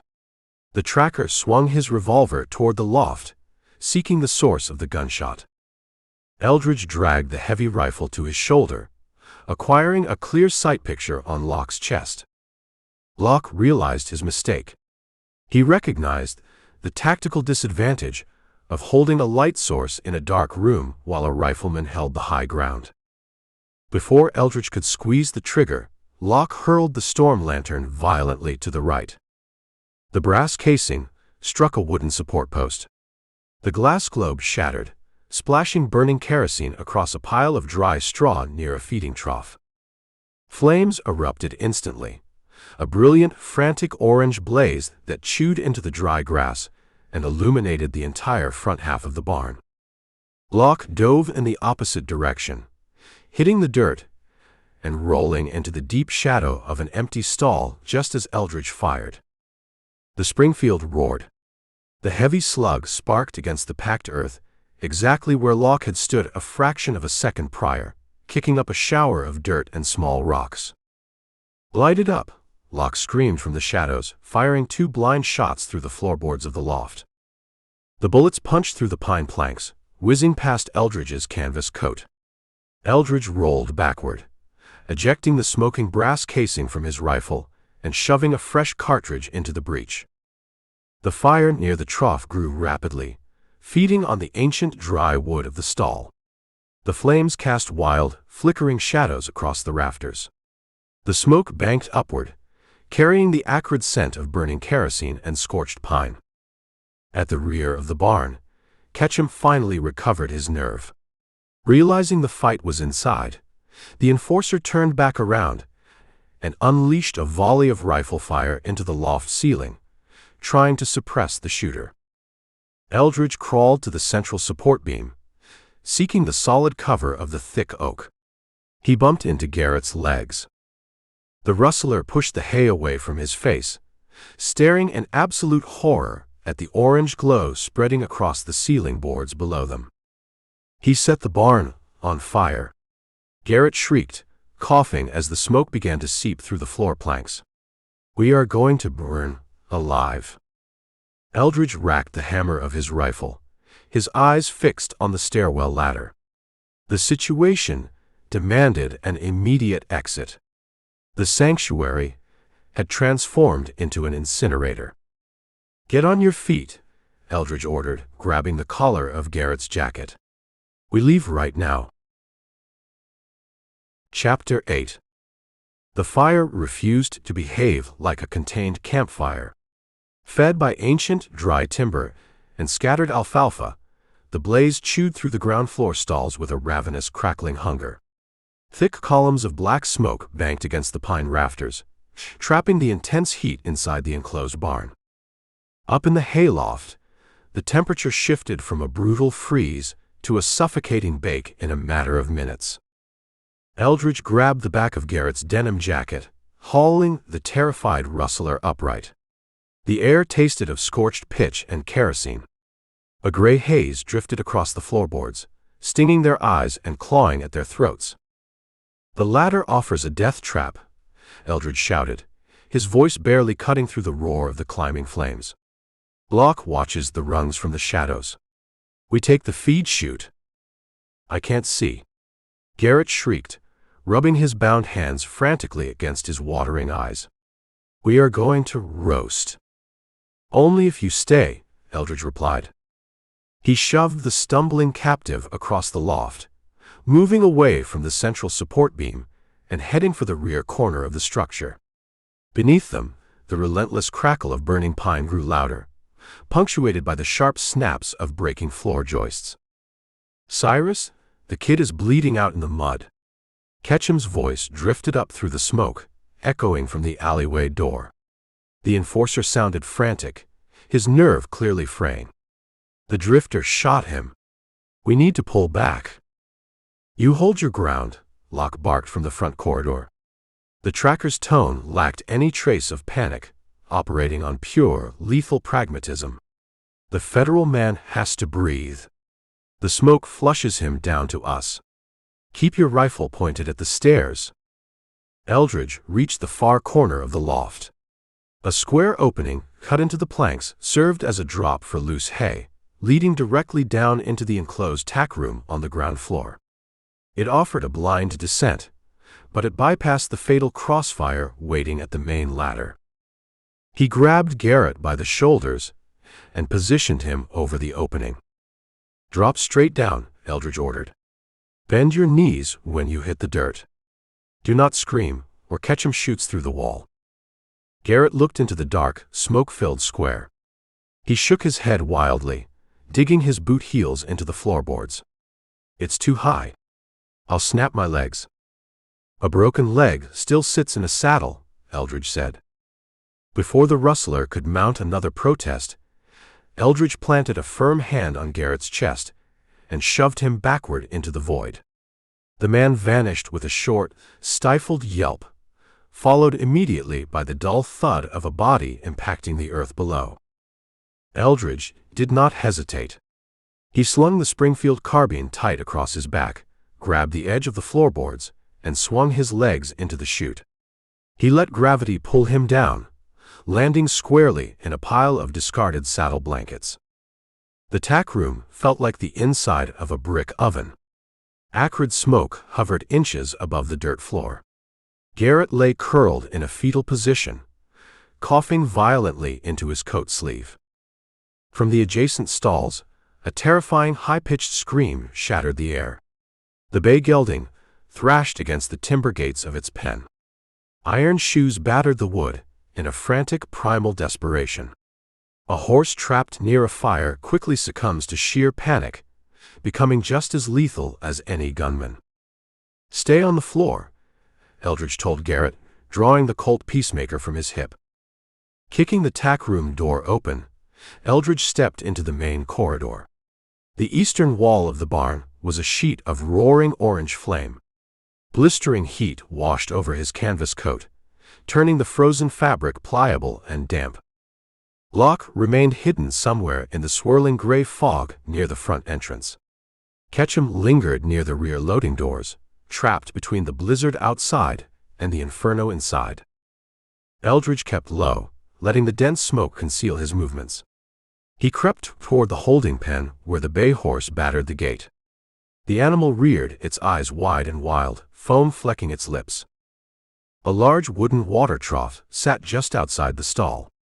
Eldridge holstered his revolver, grabbed a discarded burlap grain sack from the dirt, and plunged the fabric into the icy water. He unlatched the stall gate, slipping inside the enclosure before the horse could bolt. The gelding lunged, attempting to trample the obstacle in its path. Eldridge stood his ground. He reached up with the dripping, ice-cold burlap sack and slapped it directly over the horse's eyes, hooking the rough fabric under the leather halter. Plunged into sudden darkness and shocked by the freezing water, the horse froze. Its massive chest heaved, pulling in ragged breaths, but the blindfold broke the cycle of absolute panic. "Easy," Eldridge murmured, keeping his voice a low, steady rumble. He grabbed the lead rope, maintaining a firm, unyielding grip. A shadow shifted in the smoke, 10 yards down the corridor. "I hear the beast," Locke called out, his voice echoing off the burning walls. "You trying to saddle a ride, bounty man? You won't make it out the door." Eldridge recognized the tactical reality. The tracker was waiting for a silhouette to cross the flames. "You burned your own shelter, Cyrus," Eldridge shouted back, purposefully projecting his voice toward the left side of the aisle while stepping quietly to the right, using the blindfolded horse as a shield. "Cross pays enough to buy 20 barns," Locke answered. 2 sharp cracks rang out. Bullets whined through the smoke, striking the wooden post exactly where Eldridge's voice had originated. Splinters rained down into the dirt. Eldridge drew the Springfield carbine from his shoulder. He rested the iron barrel across the broad back of the trembling horse, using the animal for stability. He scanned the gray haze, searching for the muzzle flash. At the rear of the barn, a sudden gust of wind tore through the broken loading door, temporarily parting the smoke. Ketchum stood in the alleyway, gripping his Winchester.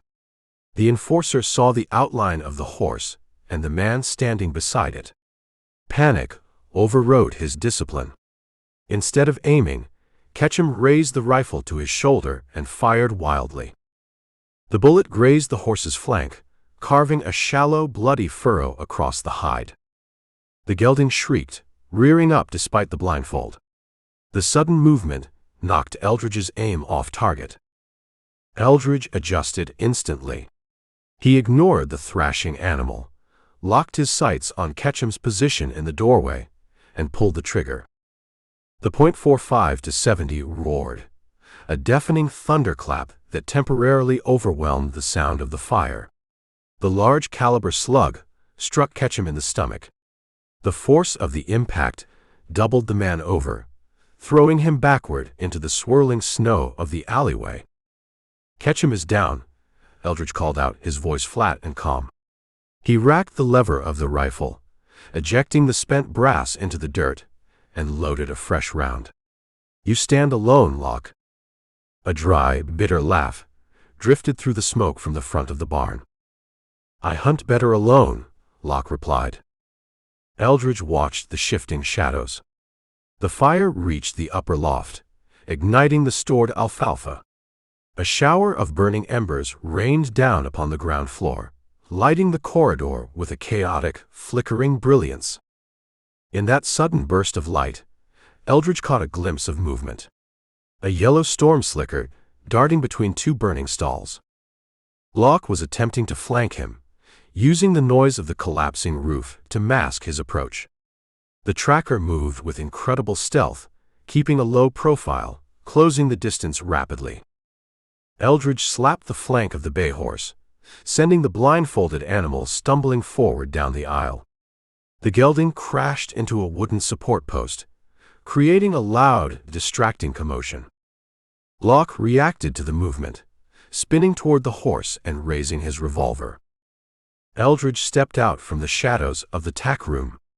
He acquired a clear sight picture on the tracker's right shoulder, aiming specifically to disarm rather than execute.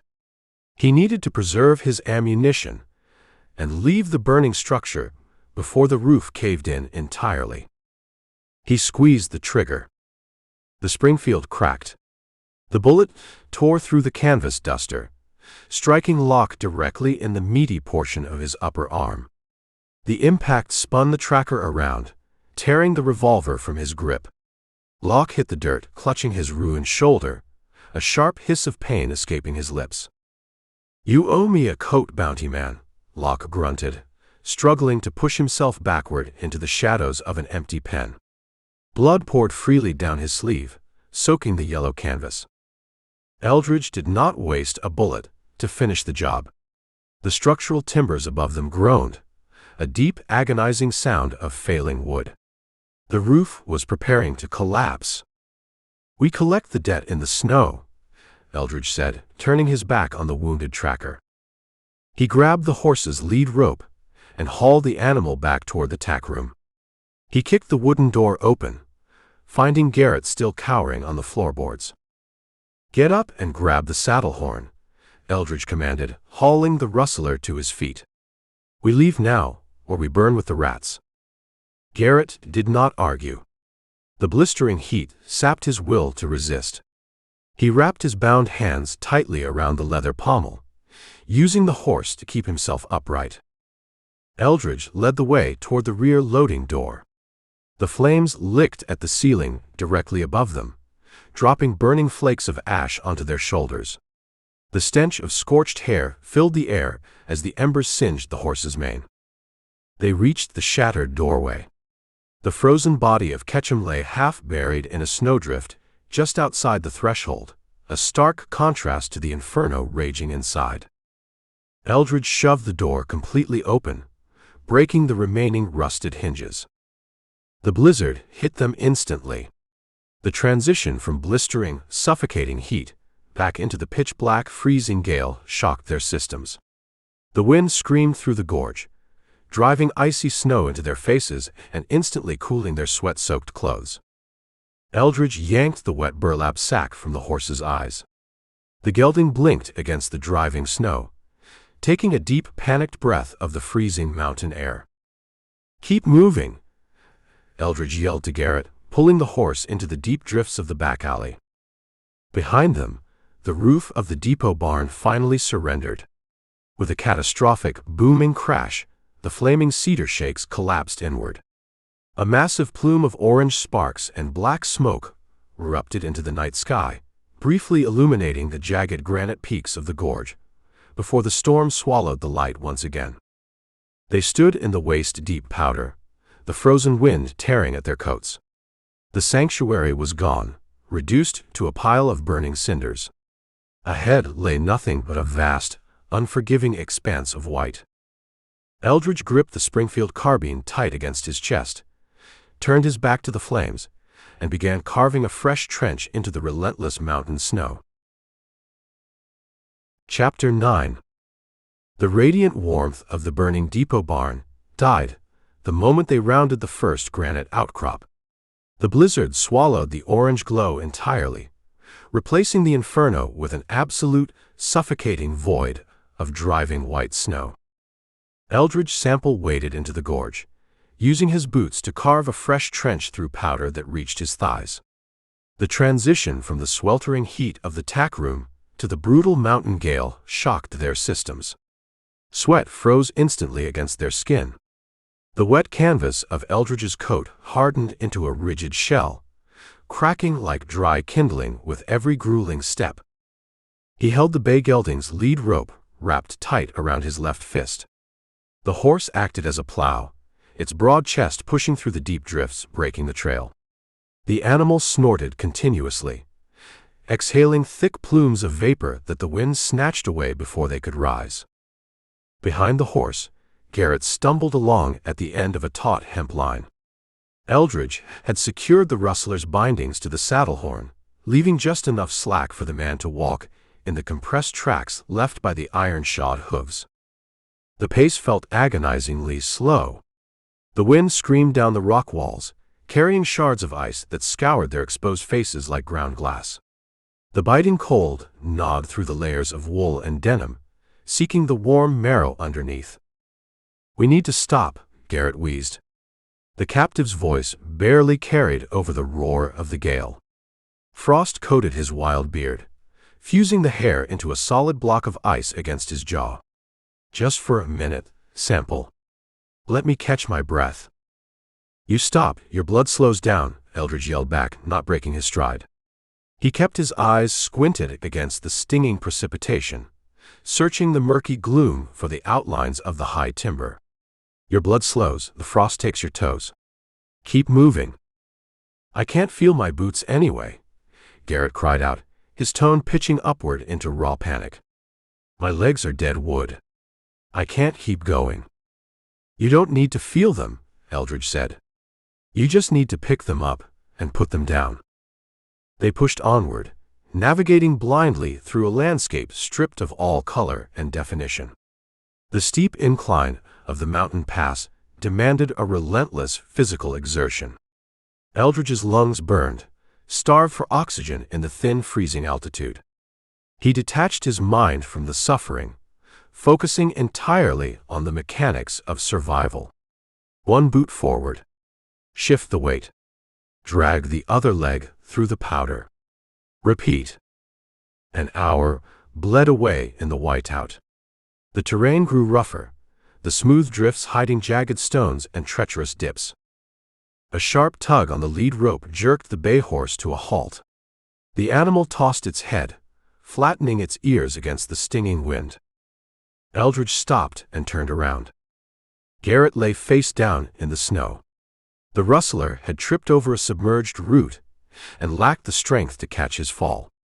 He made no effort to push himself back up. He simply lay in the frozen trench, the hemp rope pulled tight against his bound wrists. Wading back through the packed snow, Eldridge stood over the fallen man. "Get on your feet," Eldridge commanded. Garrett groaned, a pitiful, hollow sound muffled by the powder. "Leave me alone. The snow feels warm. It feels like a quilt. Just let me sleep." Eldridge recognized the delusion. The human body, pushed to the absolute limit of exposure, eventually stops fighting. The violent shivering ceases. Apathy replaces terror. The mind hallucinates warmth right before the heart surrenders entirely. Dropping to one knee, Eldridge grabbed a fistful of Garrett's sheepskin-lined collar. He hauled the man into a sitting position. Garrett's head lolled to the side, his lips bearing a bruised purple hue. His eyes looked glassy and vacant. "I welcome the dark," Garrett whispered, his teeth no longer chattering. "The pain goes away in the dark. Go collect your blood money, bounty man. Tell Hiram Cross I beat his rope." Eldridge released the collar. He drew the staghorn Bowie knife from his belt. Reaching out, he pressed the flat of the thick steel blade directly against Garrett's cheek. The metal held the ambient temperature of the blizzard. Striking the skin, the frozen steel burned like a red-hot iron. Garrett flinched violently. The physical shock jarred his shutting nervous system. His eyes snapped wide open, a sudden spark of agonizing clarity piercing the apathy. He thrashed away from the blade, rolling onto his side in the drift. "You close your eyes, the mountain eats you alive," Eldridge said, sheathing the knife with a smooth motion. "I signed a federal contract for a living prisoner. I intend to deliver a living prisoner. You refuse to walk, I tie you face down across that saddle. You will lose your nose and your fingers to the frost, but you will keep your pulse. Now stand up." Garrett stared at the tall man looming over him in the storm. He searched the flat, pragmatic gaze for a sliver of sympathy. He found nothing but unyielding resolve. The bounty hunter possessed the same brutal indifference as the blizzard itself. Whimpering, the captive rolled onto his hands and knees. He fought against his own locked joints, forcing his weight upward until he stood swaying in the trench. "Walk," Eldridge said, turning his back on the rustler. They resumed the climb. Slowly, the sheer granite walls of the gorge began to fall away, replaced by the towering silhouettes of ancient Douglas firs. They had finally reached the upper timberline. Entering the forest felt like stepping into a vast, dark cathedral. The interlocking branches of the massive evergreens formed a thick canopy overhead, catching the brunt of the snowfall. The wind lost its shrieking fury, broken by the dense trunks, reducing the gale to a low, mournful moan through the needles. The snow underfoot sat shallower here, allowing them to pick up their pace. Eldridge let the gelding rest, pausing beneath the sprawling limbs of an old pine. The tree offered a pocket of dry, sheltered air. He unbuttoned the stiff canvas duster, burying his bare hands deep into his armpits to siphon the residual core heat from his own body. The joints in his fingers ached with a deep, throbbing pulse as the circulation slowly returned. Garrett slumped against the trunk of a neighboring tree, wrapping his bound arms tightly around his ribs. "Quinn survived," the rustler said, his breath pluming in the dark. "You know he did. That bullet just winged his shoulder. He left his men to die, but he walked away." "He bleeds," Eldridge replied, scanning the dark woods. "The cold drains a wounded man fast. He seeks a fire and a bandage before he seeks revenge." "You don't understand how much Cross pays him," Garrett insisted, shivering violently as the apathy faded and the pain of the cold returned. "Quinn doesn't quit. He runs back to the valley. He gathers more rifles and he follows the trench we left." "The wind fills our tracks in an hour," Eldridge said. "Not in the timber," Garrett argued, looking at the shallow footprints they had just stamped into the forest floor. "The trees block the wind. Our trail sits perfectly preserved up here. A blind man could follow us." Eldridge examined the ground. The captive spoke a fundamental truth. Out in the open gorge, the drifting snow erased all evidence of their passage. But beneath the canopy, their boots left undeniable, lasting marks. Before Eldridge could formulate a new route, the mountain delivered a chilling counter-argument. A sound carried up through the trees from the valley below. It did not belong to the wind, nor the groaning timber. It was a deep, rhythmic baying, the distinct, throaty howl of massive lungs and long snouts. "Hounds." Garrett froze, his eyes widening in pure, unadulterated terror. "Dogs," he whispered, the word barely escaping his blue lips. He unleashed the company dogs. Eldridge tightened his grip on the gelding's lead rope. He processed the new variable instantly. Julian Quinn had indeed survived, and the assassin utilized resources far beyond a simple posse. He had reached a local camp and secured a pack of tracking hounds. The blood spilled in the hayloft provided the perfect starting scent. "They tear us to pieces," Garrett panicked, stumbling away from the tree trunk. "They smell the sweat. They track the horse. We have to run." "Running tires the legs," Eldridge said, his voice dropping to a calm, anchoring rumble. "Dogs outpace exhausted men in the snow. We cannot outrun them." "Then we climb a tree," Garrett pleaded, looking frantically up into the dark branches. "We find a high rock. We corner ourselves. Quinn follows the barking and shoots us out of the branches at his leisure," Eldridge corrected. The baying grew louder, echoing off the rock faces below them. The pack had caught the scent in the barn and was currently navigating the frozen gorge, moving significantly faster than two men on foot. Eldridge mentally mapped the terrain ahead. The deep snow provided an undeniable roadmap for the hounds. They required a break in the trail. They needed a surface the snow refused to cover, and an element strong enough to wash the scent of fear and sweat from their boots. He searched the darkness deeper in the timber. He recalled the topography of the mountain pass from his ascent days earlier. A mile ahead, the trail intersected a steep, rocky ravine. At the bottom of that cut lay the only feature capable of breaking a dog's nose: a rushing mountain river. "We move toward the water," Eldridge ordered, grabbing the captive's collar and shoving him forward. "The water!" Garrett shrieked, stumbling over a buried root. "The current drags us under. We get soaked in this temperature, our clothes turn to iron. We freeze solid on the banks." "The water erases the scent," Eldridge stated flatly, already breaking a fresh trail through the trees. "We walk the riverbed. We exit on solid rock. The hounds find a dead end at the shore. It's suicide." "It is survival," Eldridge countered, pulling the horse along. The howling of the dogs pitched higher, a frantic chorus of anticipation. Chapter 10. The ravine floor dropped away sharply, descending into a jagged gorge where the wind could not reach. Sheltered from the shrieking gale, the sound of the storm faded into a dull overhead roar. In its place, a new and far more intimidating noise rose from the darkness below. A mountain river carving its way through the rock. Eldridge led the bay gelding down the steep, snow-choked incline. The trees grew sparse along the embankment, their roots clinging desperately to the stony soil. Down in the trough of the gorge, the water ran black and violent. The fast-moving current defied the freeze, tearing over submerged boulders and churning into pale froth.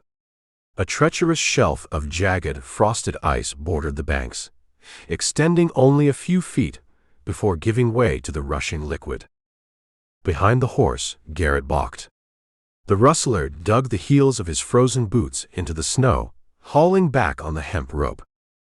"You can't mean to cross that," Garrett shouted, his voice cracking. He stared wildly at the churning river. "The water is moving too fast. It'll sweep us under the ice. We'll drown." "We aren't crossing it," Eldridge said, wrapping the lead rope tighter around his gloved fist. "We are walking up it." Garrett let out a ragged, hysterical laugh. "That's suicide.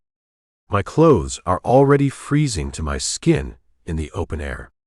We wade into that current, our blood will turn to slush in 3 minutes." "The dogs are 10 minutes behind us," Eldridge told him, not bothering to turn around. "They catch our scent, they tear your throat out before they bother with your boots. The water washes the trail away.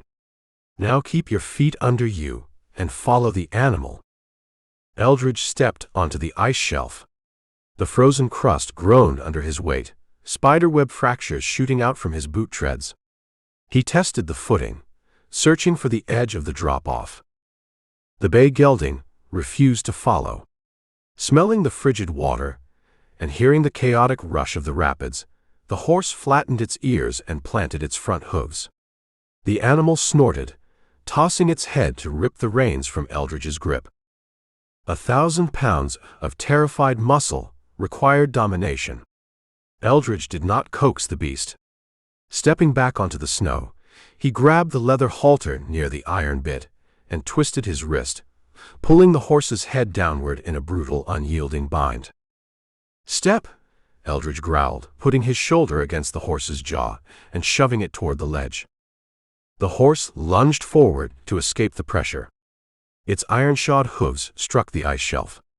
The brittle crust shattered instantly, plunging the animal's front legs into the river.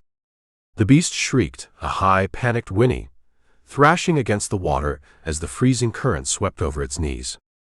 Eldridge plunged in right beside it. The shock of the water hit like a physical blow. The cold did not simply chill the skin, it burned. 1,000 stinging needles drove through his leather boots and denim trousers, sinking deep into the muscle tissue of his calves and thighs. The river roared around his waist, the current pulling relentlessly at his legs, eager to sweep him into the jagged rocks downstream. He gasped, the breath driven from his lungs by the sudden, paralyzing drop in temperature. Using the Springfield carbine as a wading staff, he planted the wooden stock against the slick stones of the riverbed, anchoring himself against the relentless flow. "Get in the water," Eldridge roared over the noise of the rapids. Garrett stood trembling on the broken ledge, staring at the black water swirling around Eldridge's waist. The rustler shook his head, retreating a step into the snow. Eldridge did not waste breath on another command. He simply hauled back on the hemp rope tied to the saddle horn. The slack vanished. The line snapped tight against Garrett's bound wrists, jerking the man violently forward. Garrett tumbled off the embankment, plunging face first into the churning river. The rustler surfaced screaming, thrashing wildly in the foam. The current immediately caught his legs, dragging him downstream. The hemp rope grew taut, threatening to pull the panicked horse off balance.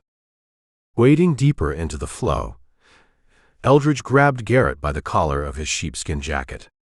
He hauled the sputtering man upright, slamming him against the flank of the bay gelding. "Hold on to the saddle," Eldridge yelled, shaking the man until his terrified eyes focused. "Hold the leather and walk, or I'll let the river take you right now." Garrett spat a mouthful of foul water, his hands frantically gripping the leather fenders of the saddle. He pressed his shivering body against the horse, using the beast as a breakwater against the rushing current. They began the brutal trek upstream. Every step required immense concentration. The riverbed consisted of smooth, water-polished stones coated in a slick film of algae. The black water hid the deep crevices and the submerged boulders. Eldridge drove his boots down hard, testing the river floor before committing his weight. The physical toll escalated rapidly. Within 50 yards, Eldridge lost all sensation in his feet. His legs felt like detached stumps of wood dragging through the current. The thick canvas duster, saturated with freezing water, stiffened into a rigid, icy shell that fought his every movement.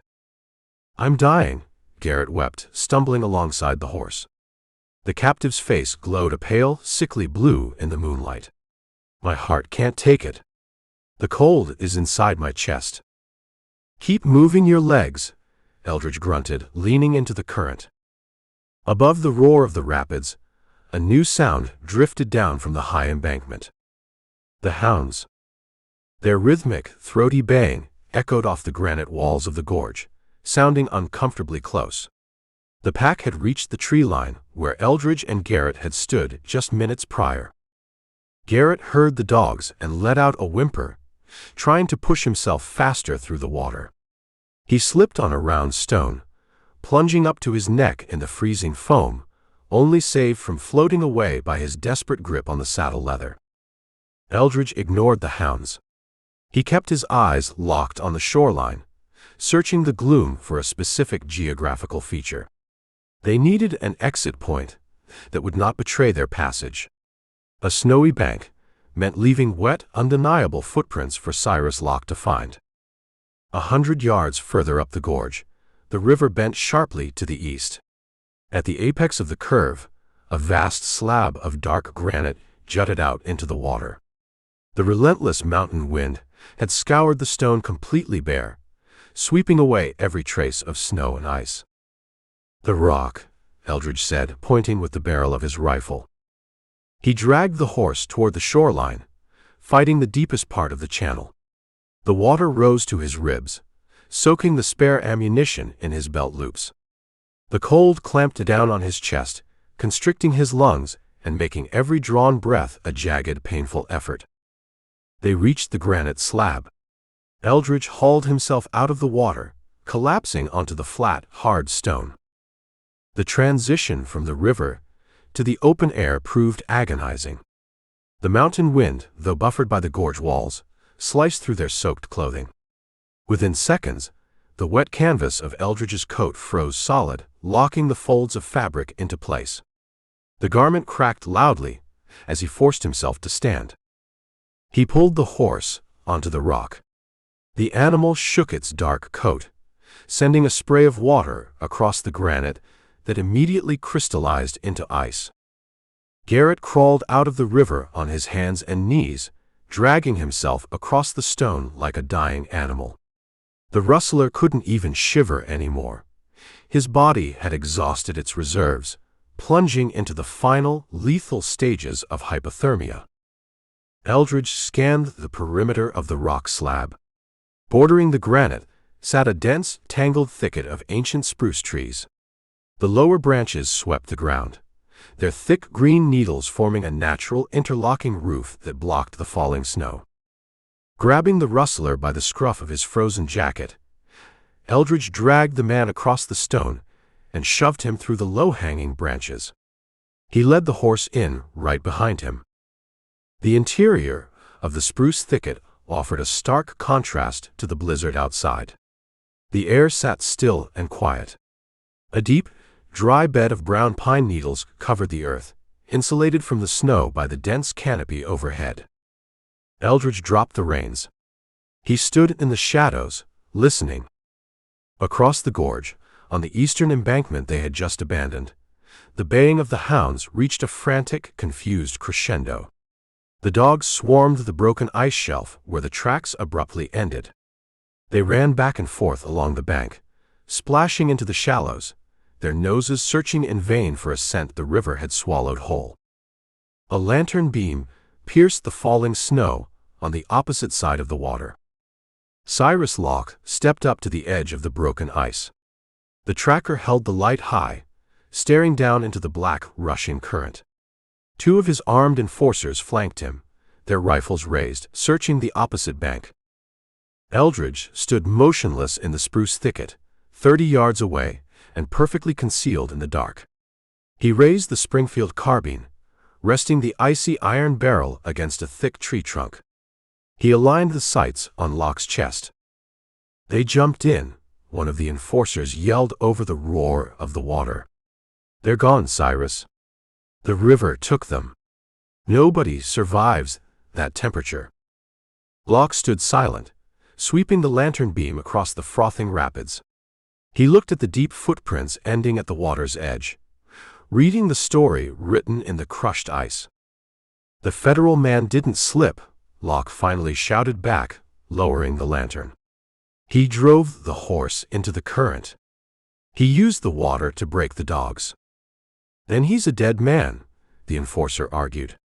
"He wades out of this river, his clothes freeze into a coffin. We don't need to chase ghosts." Locke stared across the dark expanse of the gorge, his eyes narrowing as he scanned the tree line. For a long moment, the lantern light illuminated the tracker's hard, scarred features. "We follow the bank," Locke ordered, turning his back on the water. "We walk a mile up and a mile down. We look for broken snow. If they climbed out, they left a mark." The men retreated from the edge, taking the dogs and the lantern light with them, disappearing back into the swirling blizzard. Eldridge lowered the rifle. They had broken the pursuit, but the victory meant nothing if they succumbed to the elements. He turned his attention to Garrett. The captive lay curled on the dry pine needles, his eyes rolling back in his head, his breathing frighteningly shallow. The frozen denim jacket encased the man in a rigid tomb of ice. They needed fire. But a fire produced smoke, and smoke provided a beacon for the men currently hunting the riverbanks. Eldridge sheathed his rifle in the saddle scabbard. He drew his Bowie knife and turned toward the thickest cluster of spruce branches. If they could not build a fire, they had to steal the heat from the only source left on the mountain. Chapter 11. The interlocking spruce branches created a dense, overlapping canopy that trapped a layer of dry brown needles just above the snowpack. Though this natural tent offered a brief reprieve from the howling wind, the ambient cold still gnawed relentlessly at their flesh. Eldridge leaned against the thick, resin-slick trunk of a grandfather pine. The river water had completely saturated his canvas duster, and the vicious mountain air flash-froze the fabric into a rigid shell. Shifting his weight caused the coat to crackle loudly, sounding like someone stepping on dry cedar kindling. His boots felt like cast-iron blocks dragging at his ankles. A few feet away, Garrett lay curled tight on the bed of needles, his knees drawn up to his chin. The rustler had stopped shaking. The violent, uncontrollable tremors that grip a freezing body had simply vanished, replaced by a terrifying stillness. His breath formed shallow, ragged clouds that dissipated instantly in the gloom. Eldridge recognized the silence. A human body stops shivering when the internal furnace runs out of fuel and surrenders to the ice. Apathy replaces panic. The blood thickens to sludge, and sleep becomes an irresistible, fatal temptation. Stripping his stiff leather glove from his right hand, Eldridge rubbed his pale fingers against his wool shirt to generate friction. He stepped across the dry needles and stood over his captive. "Get on your feet," Eldridge commanded, his voice a low rumble. Garrett offered no movement. His lips carried a bruised, dark purple hue, and frost coated his eyebrows. "I welcome the dark," Garrett whispered, the words lacking any resonance, sounding hollow and distant. "The pain stops in the dark. Leave me right here in the needles sample. You can tell Hiram Cross the river took me. You die under this tree, my contract turns to dust," Eldridge said. Pulling his arm back, Eldridge delivered a brutal, open-handed strike to Garrett's frozen cheek. The impact cracked like a bullwhip in the quiet thicket. The physical shock jarred the rustler's failing nervous system, snapping his eyes wide open. A brief spark of anger penetrated the man's frozen apathy. "You walk, or I tie you to the saddle horn and drag you through the drifts on your belly," Eldridge said, crouching down to look the man in the eye. "The blood moves, or your heart stops. You pick the method of your survival, but you are not dying on my time." Groaning, Garrett rolled onto his hands and knees. He forced his weight upward, standing on trembling legs, and wrapped his bound wrists tightly against his chest. Eldridge grabbed the leather reins of the bay relay horse. "We leave the timber," he said, turning toward the edge of the canopy. "We seek the high ridge." Pushing through the low spruce branches, they stepped back into the storm. The howling blizzard hit them with renewed fury, transforming the world into a chaotic swirl of black night and driving white snow. Squinting against the stinging ice crystals, Eldridge scanned the jagged peaks looming above the tree line. A faint, rhythmic glow pulsed against the low cloud cover. An orange smear stained the black sky, sitting high on the western ridge, perhaps a mile above their current elevation. That glow represented industry.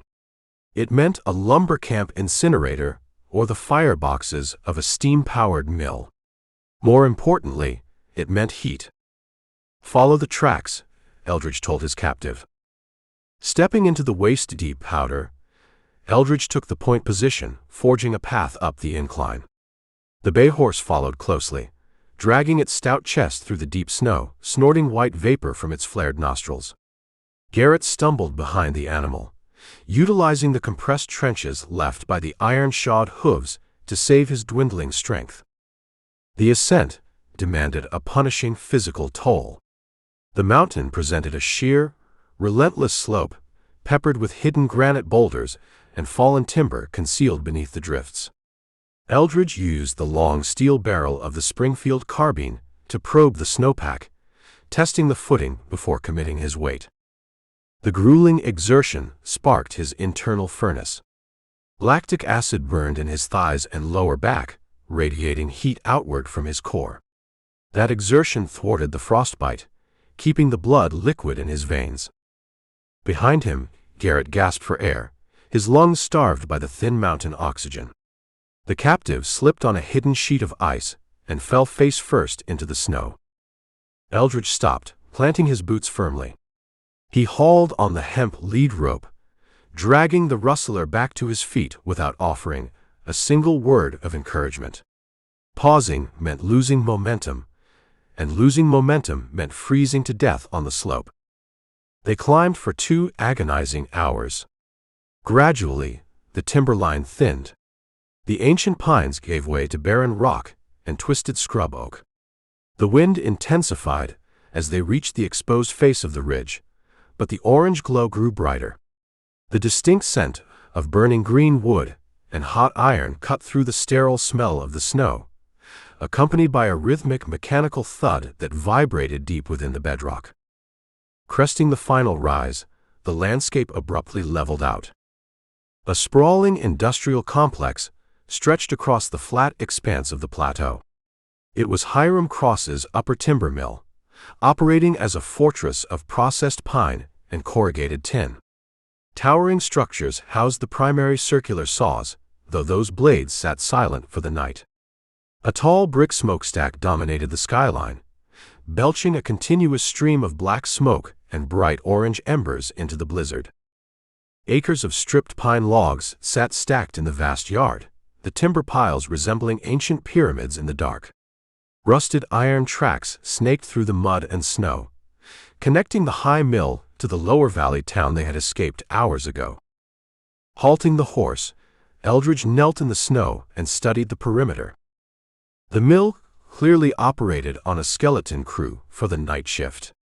The primary noise generated from a stout, standalone brick building situated near the middle of the complex. The boiler house. It served as the iron heart of the operation, tasked with maintaining the steam pressure for the morning crew.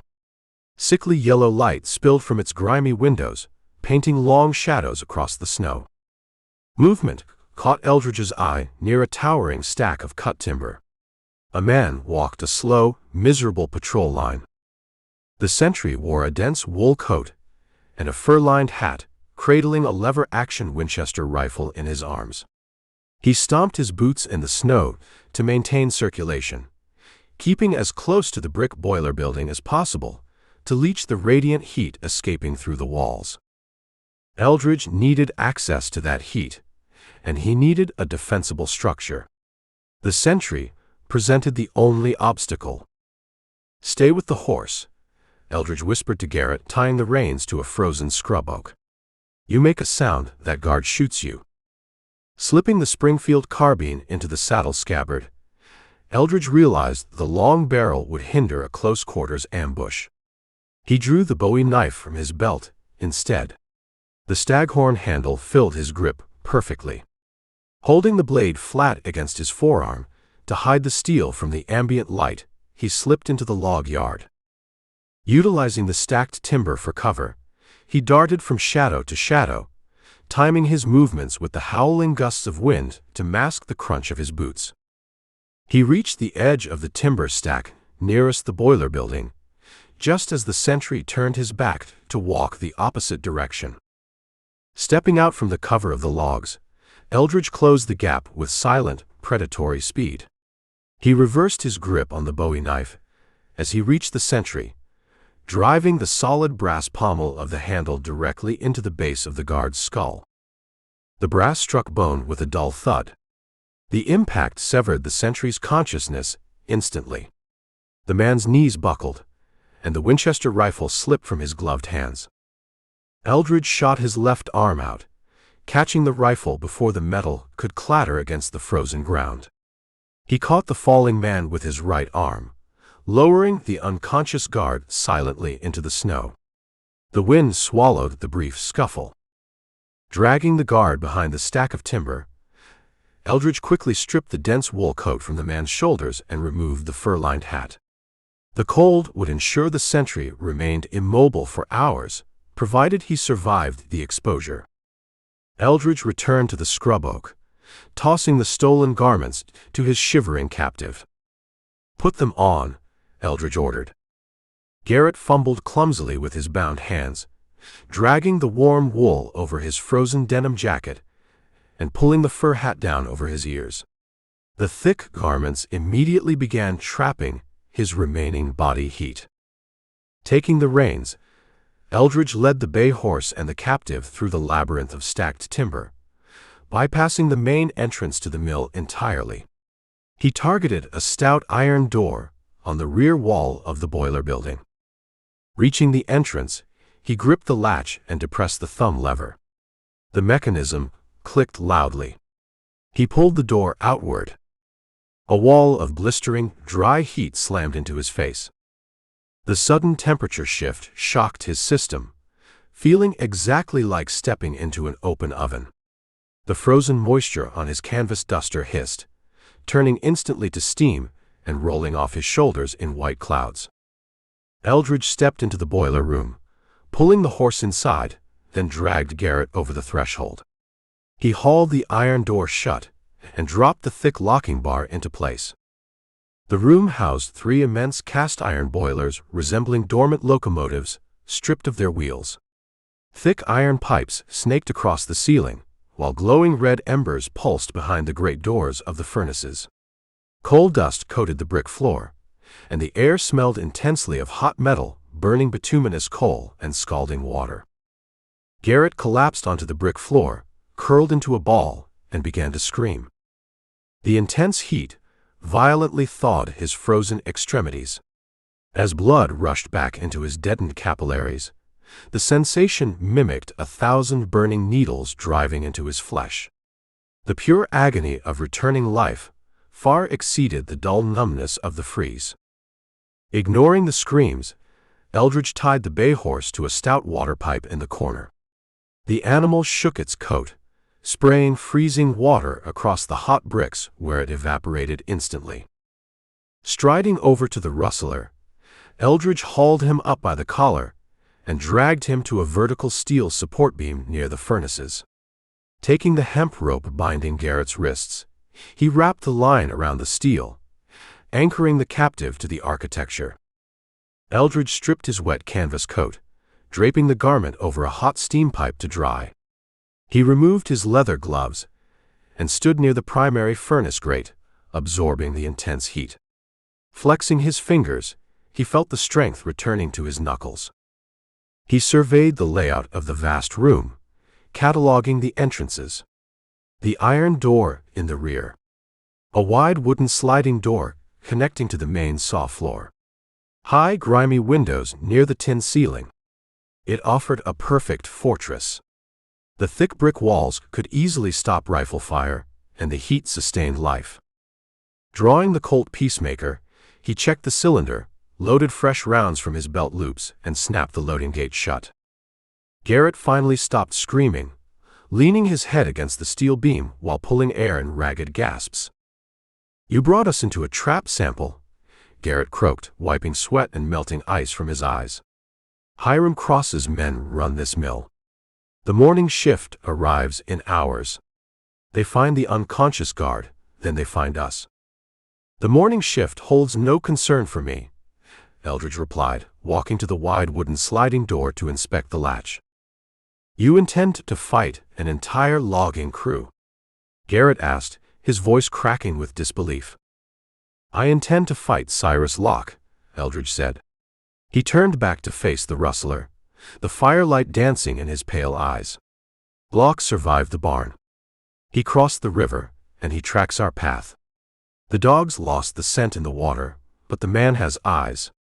He waits for the sun, he finds our tracks exiting the bank, and he follows the trench we carved in the snow." Eldridge patted the side of the nearest cast-iron boiler, feeling the immense heat radiating through the metal. "He follows the trail straight to this door," Eldridge finished, his tone carrying grim finality. "He brings Ketchum and whoever else is still breathing. We establish the killing ground right here. We wait for the dawn, and we break the pursuit against this iron." Chapter 12. The boiler house operated as a brick and iron lung, breathing searing heat into the freezing mountain night. Inside the cavernous structure, the temperature hovered near a blistering peak, fueled by the 3 towering cast-iron furnaces that dominated the floor space. Red-hot coals pulsed behind thick iron grates, casting a flickering, demonic glow across the soot-stained walls. The air tasted of sulfur, metallic rust, and boiling water.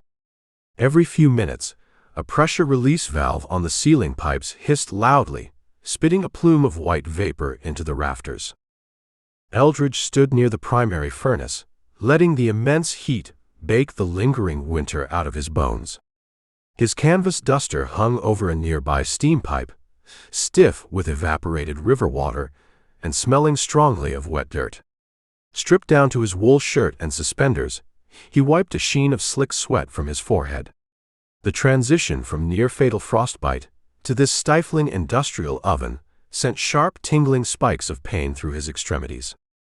Tethered to the stout steel support column a few yards away, Garrett slumped against the metal. The rustler had shed the stolen wool coat, tossing it onto the dirty brick floor.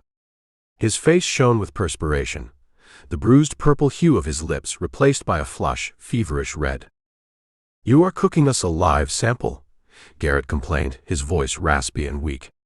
He tugged weakly at the hemp rope binding his wrists to the column.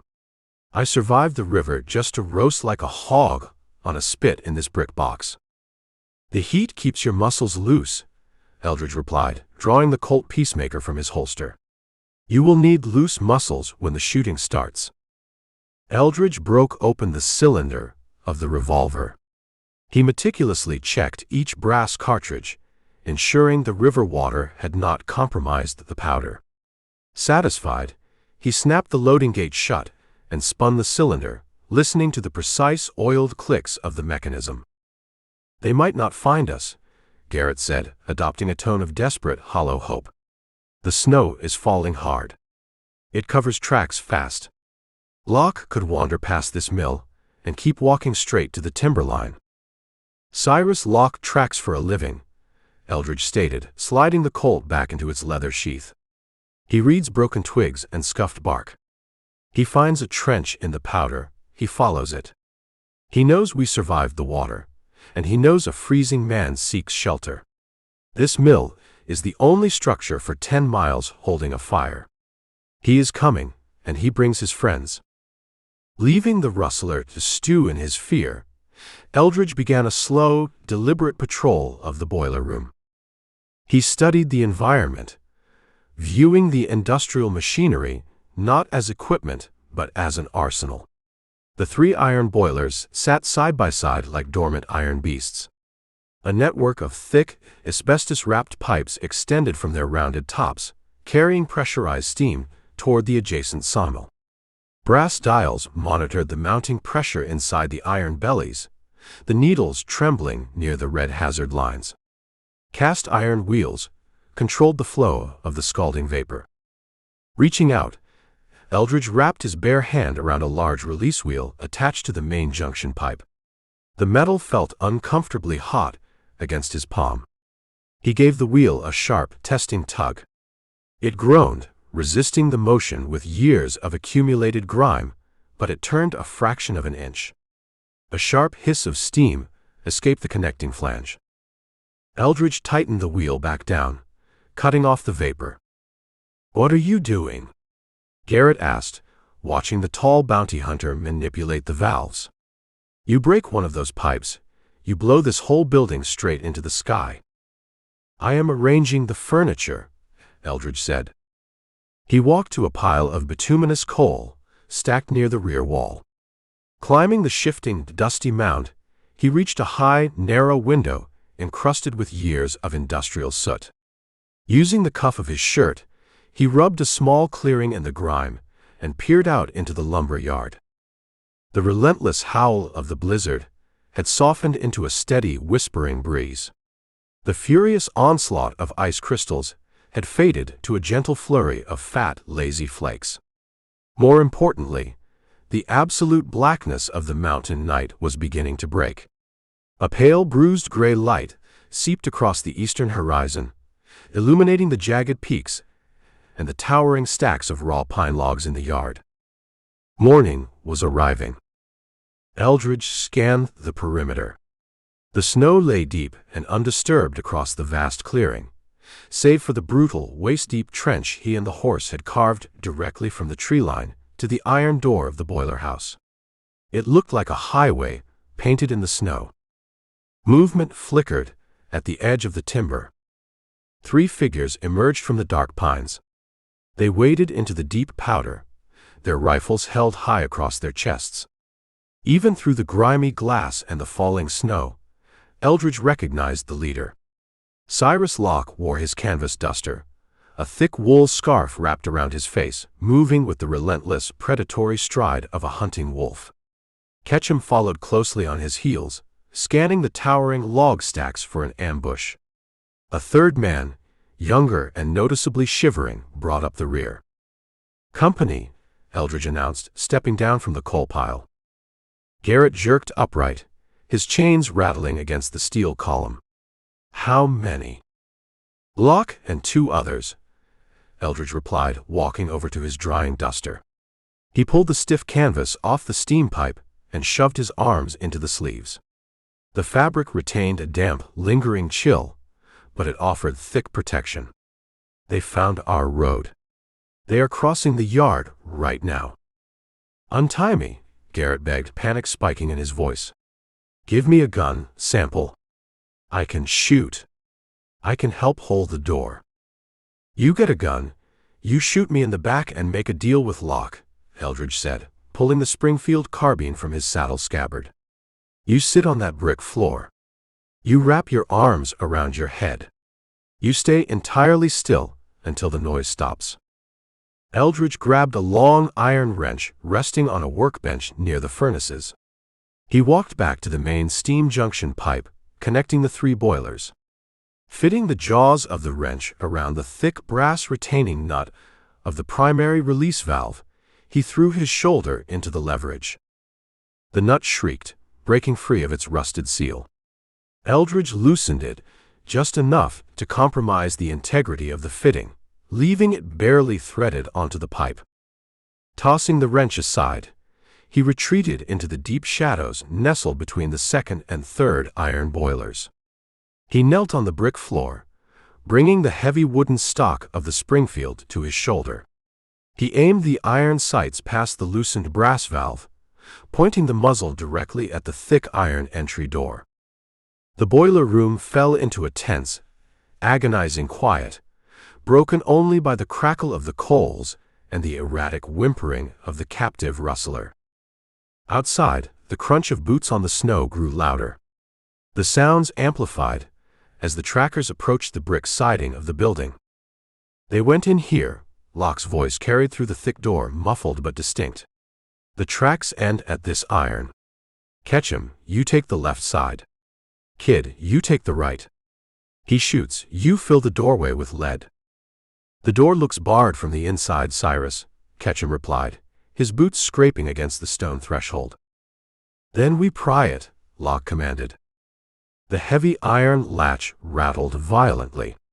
A shoulder slammed against the exterior steel, sending a dull boom echoing through the cavernous room. The thick locking bar held firm.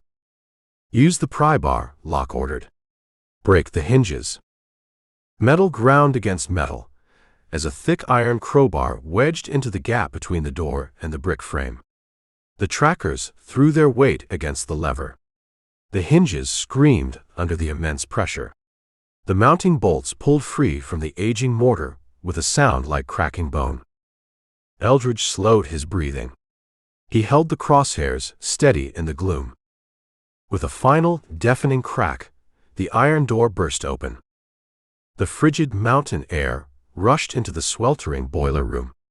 The sudden collision of extreme temperatures instantly generated a thick, swirling fog across the threshold. Cyrus Locke stepped into the doorway, his Winchester rifle leveled at his hip. He peered into the gloom, searching for a target among the towering iron machines. Ketchum crowded his shoulder, squinting through the manufactured fog.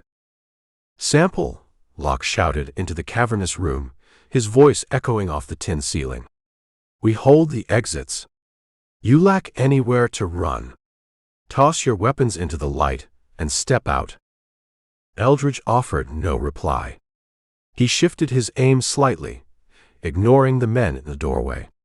He settled the iron sights on the loosened brass retaining nut of the primary steam valve, located just 10 feet inside the entrance.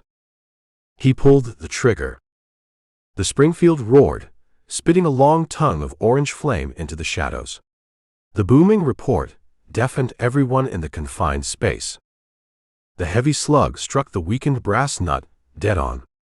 The impact shattered the compromised metal, blowing the fitting completely off the pipe.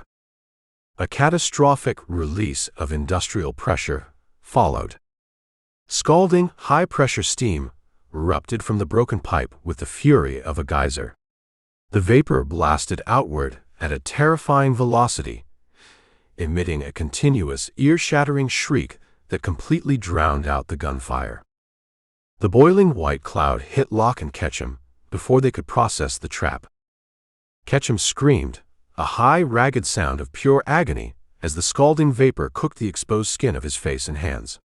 He dropped his rifle, clutching his eyes, and stumbled blindly backward into the snow, tripping over the iron threshold. Locke threw his arms up, shielding his face with his thick canvas sleeves. The sheer force of the steam pushed him backward, driving him out of the doorway. Within seconds, the entire front half of the boiler room vanished behind an impenetrable wall of swirling, boiling white vapor.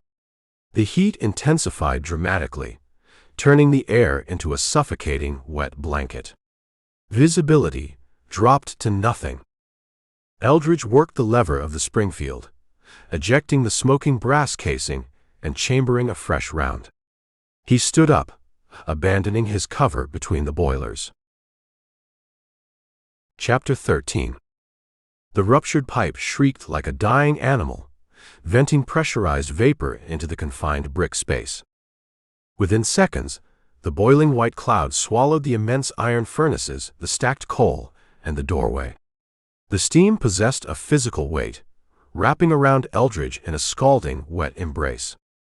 Droplets of condensation instantly formed on his wool shirt, carrying the metallic tang of rusted iron and sulfur. Visibility dropped to less than an arm's length. The world shrank to a suffocating, blinding white void. Over by the steel support column, Garrett screamed in blind panic, the sound barely piercing the deafening roar of the escaping vapor. The rustler thrashed against his hemp bindings, terrified that the boiling fog would cook the flesh straight from his bones. Eldridge tuned out the captive's wailing. He slipped the Springfield carbine back into its leather scabbard on the bay horse. The long barrel offered a distinct disadvantage in a room where a man could not see his own boots. Drawing the Colt Peacemaker with his right hand, he pulled the Staghorn Bowie knife with his left. He stepped away from the relative safety of the rear wall, moving silently into the swirling gray soup. Outside the shattered doorway, the tracker crew descended into chaos. "I cannot see," a young panicked voice shrieked from the snow. "The new kid. My eyes are burning, Cyrus. I cannot see my hands." "Get back from the door, you fool!" Cyrus Locke roared, his voice muffled by the thick wall of vapor. "Spread out." He blinded himself just as much as he blinded us. "Watch the yard." A rifle discharged blindly into the fog. The muzzle flash illuminated the white steam like lightning trapped inside a thunderhead. The bullet tore through the boiler room, sparking violently against a cast iron casing high above Eldridge's head. "Stop shooting the iron, kid," Locke bellowed. "You want a ricochet catching you in the throat?" Eldridge slid his leather boots across the slick brick floor, abandoning his sight entirely.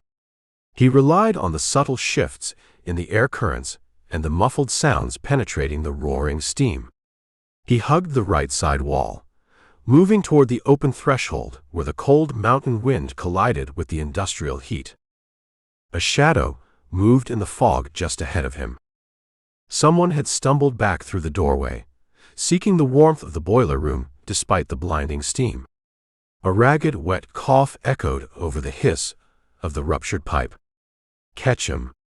The tracker had taken the brunt of the initial blast to his face, and the agonizing pain drove him irrational. "I am going to cut his heart out, Cyrus," Ketchum rasped, his voice trembling with pure agony and rage. He swung his Winchester rifle back and forth, like a blind man probing with a cane. "I am going to skin him." Eldridge melted against the brick wall. He held his breath, letting the scalding condensation run down his face. Ketchum took another step forward, his boots scraping on the wet stone. He passed within 2 feet of Eldridge, staring uselessly into the impenetrable white cloud, tracking the sound of Garrett weeping near the furnaces. Stepping out from the wall, Eldridge closed the gap. He offered no warning, no cinematic banter. Survival in close quarters demanded brutal efficiency. He drove the thick brass crossguard of the Bowie knife into the side of Ketchum's neck, crushing the windpipe. As the tracker gasped, dropping his rifle in shock, Eldridge swept his right leg behind Ketchum's knees and shoved hard. Ketchum went down, hitting the wet bricks with a dull thud. Before the man could thrash, Eldridge dropped his knee onto Ketchum's chest, pinning him to the floor. He brought the steel barrel of the Colt Peacemaker down in a short, vicious arc, striking the tracker squarely on the temple. The fight left Ketchum instantly. The man went limp, sinking into the puddle of condensation pooling on the floorboards. Eldridge stood up, leaving the unconscious man in the dark. He snatched Ketchum's dropped Winchester from the ground and tossed it silently into a pile of coal dust out of reach. 1 threat neutralized, 2 remained. The pressure inside the damaged iron boiler began to drop. The deafening shriek of the escaping steam slowly tapered into a steady, aggressive hiss. The boiling fog started to thin, turning from a solid white wall into swirling, ghostly tendrils. "Ketchum," Locke called out from the yard. "Report." Only the hiss of the pipes answered. "Ketchum is asleep on the bricks," Eldridge called back, projecting his voice through the fog, deliberately obscuring his exact location. "You want to wake him, Cyrus, you have to step inside."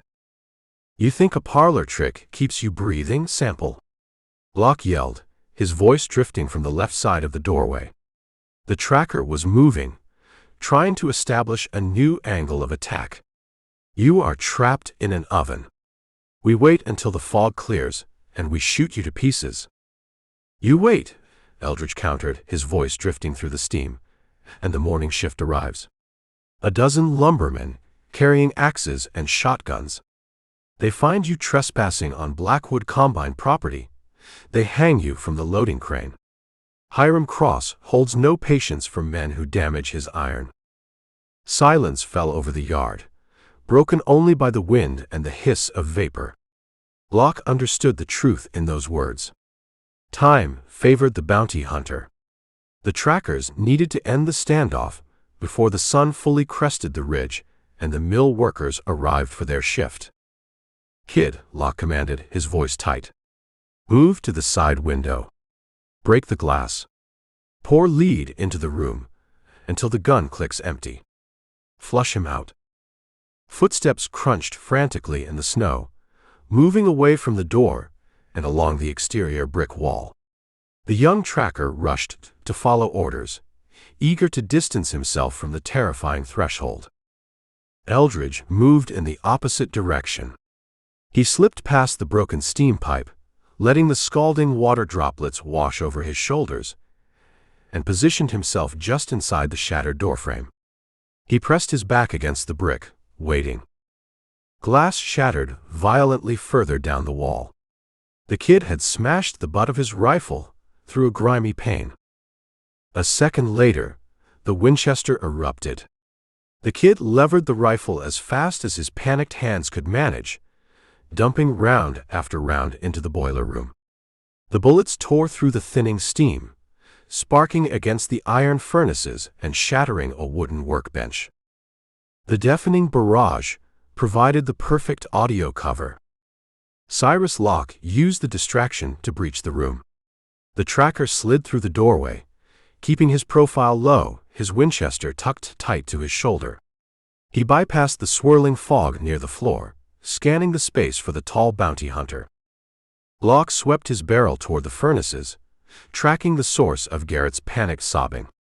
He failed to check the immediate blind spot behind the doorframe. Eldridge stepped out from the brick wall, coming up directly behind Locke.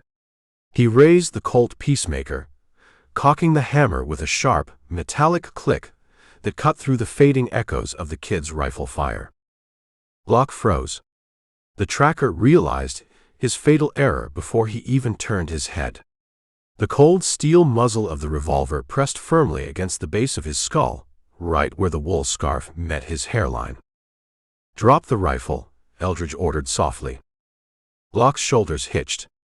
The man carried a reputation for stubborn, vicious pride. Surrender went against every instinct bred into him on the frontier. His grip tightened on the wooden stock of the Winchester. "You pull that trigger, my brains paint the yard," Locke growled, his voice a low, vibrating rumble in his chest. "But my finger twitches, and I put a slug right into that rustler chained to the beam. You lose your bounty. You lose the gold." "The bounty is a bonus," Eldridge said, his tone utterly devoid of emotion. "Surviving the morning is the job. Drop the iron." Locke hesitated for an agonizing heartbeat. Then, slowly, he opened his gloved hands. The Winchester clattered onto the wet bricks. "Kick it toward the coal," Eldridge instructed. Locke complied, nudging the weapon away with the toe of his boot. "Now tell the kid to empty his chamber and throw his weapon through the window," Eldridge said. Locke let out a bitter, raspy laugh. "Kid," he yelled over his shoulder, "toss the gun through the glass and run. The hunt is finished. Get back to the timber before you freeze." Outside, the crunching of boots in the snow rapidly retreated, fading into the whispering wind as the young tracker abandoned the siege. The steam in the boiler room continued to dissipate, revealing the devastation. Puddles of condensation and blood slicked the floor. Ketchum groaned in the corner, finally regaining a sliver of consciousness, though he lacked the strength to lift his head. Over by the steel column, Garrett slumped in his chains, hyperventilating, staring in shock at the standoff near the door. "Turn around, Cyrus," Eldridge said, taking a half-step back to maintain a reactionary gap. Locke turned slowly. He lowered the thick wool scarf from his face, revealing a weathered, leather-tough visage marked by deep creases and a week of gray stubble. His dark eyes burned with undisguised hatred, fixing on the man who had systematically dismantled his crew. "You made a powerful enemy today, Sample," Locke spat, ignoring the Colt pointed at his chest. "Hiram Cross pays well, but he demands results. I go back empty-handed. He puts a bounty on my head, which means I have nothing left to lose. I will hunt you across every territory until I balance this ledger." "You are welcome to try," Eldridge replied, his face an unreadable mask. "But you do it on foot." Eldridge reached out with his left hand, grabbing the thick canvas lapels of Locke's duster.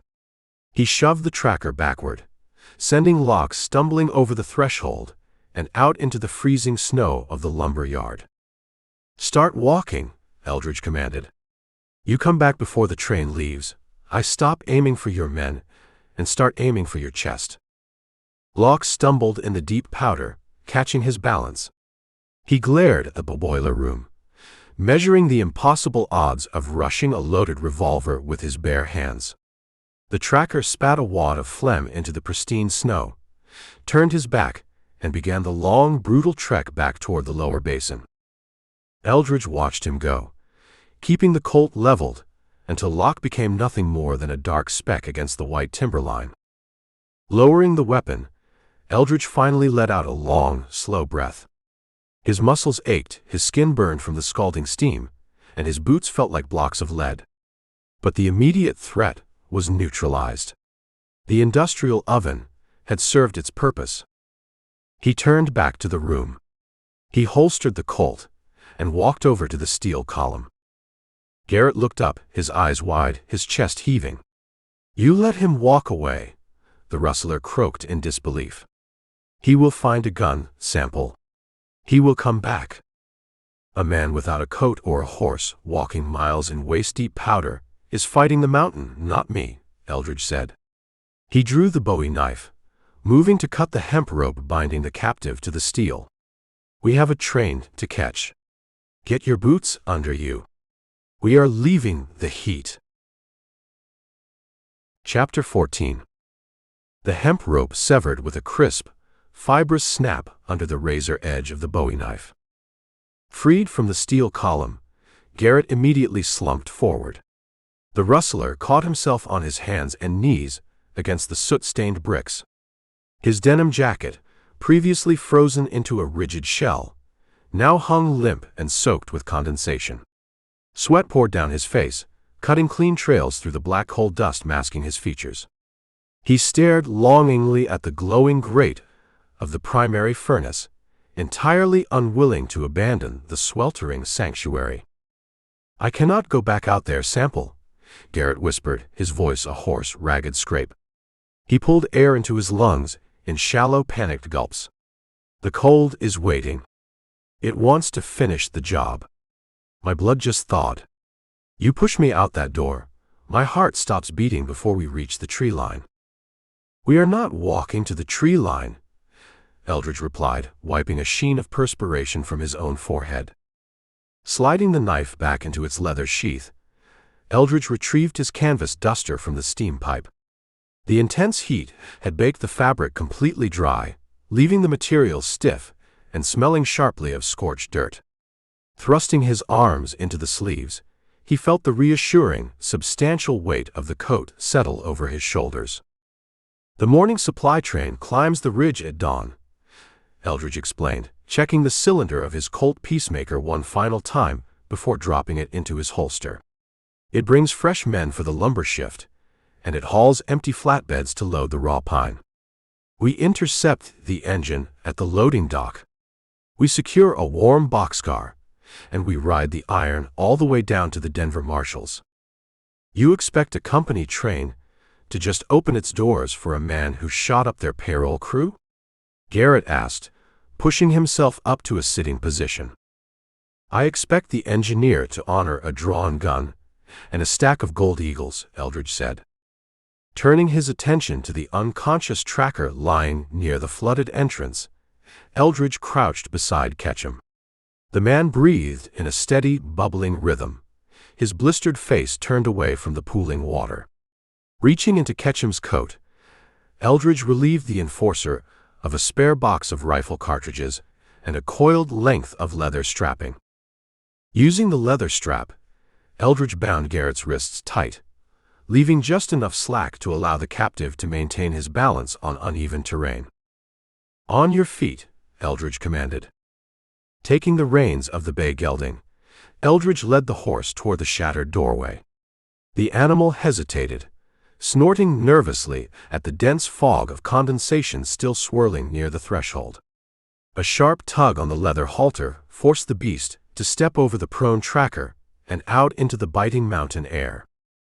Stepping past the brick frame, the sensory shock hit them instantly. The sweltering, wet heat of the boiler room vanished, replaced by an aggressive, brittle cold that stole the breath straight from their lungs. The blizzard had finally exhausted its fury. The relentless, howling wind had died, leaving behind an eerie, ringing stillness across the high plateau. Fat, lazy snowflakes drifted down from a bruised purple sky. In the east, the sun prepared to breach the jagged granite peaks. A pale golden light bled across the horizon, illuminating the vast lumber yard. The fresh snowfall had transformed the industrial wasteland into a pristine, rolling expanse of blinding white. The towering stacks of cut pine resembled ancient snow-capped monuments resting in the silence. Garrett stepped out of the doorway and immediately began to shake. The violent tremors returned with a vengeance, his teeth rattling so hard they threatened to crack. "Walk," Eldridge instructed, pushing the rustler forward. The loading docks sit on the far side of the mill. We stay in the shadows of the timber. They navigated the labyrinth of stacked logs, moving with deliberate caution. The snow reached their thighs, forcing Eldridge and the horse to carve a fresh trench through the powder. Every step required immense exertion, but the physical effort stoked their internal furnaces, keeping the frostbite at bay. As the sky brightened from purple to a fierce, icy blue, the sounds of waking industry began to echo across the plateau.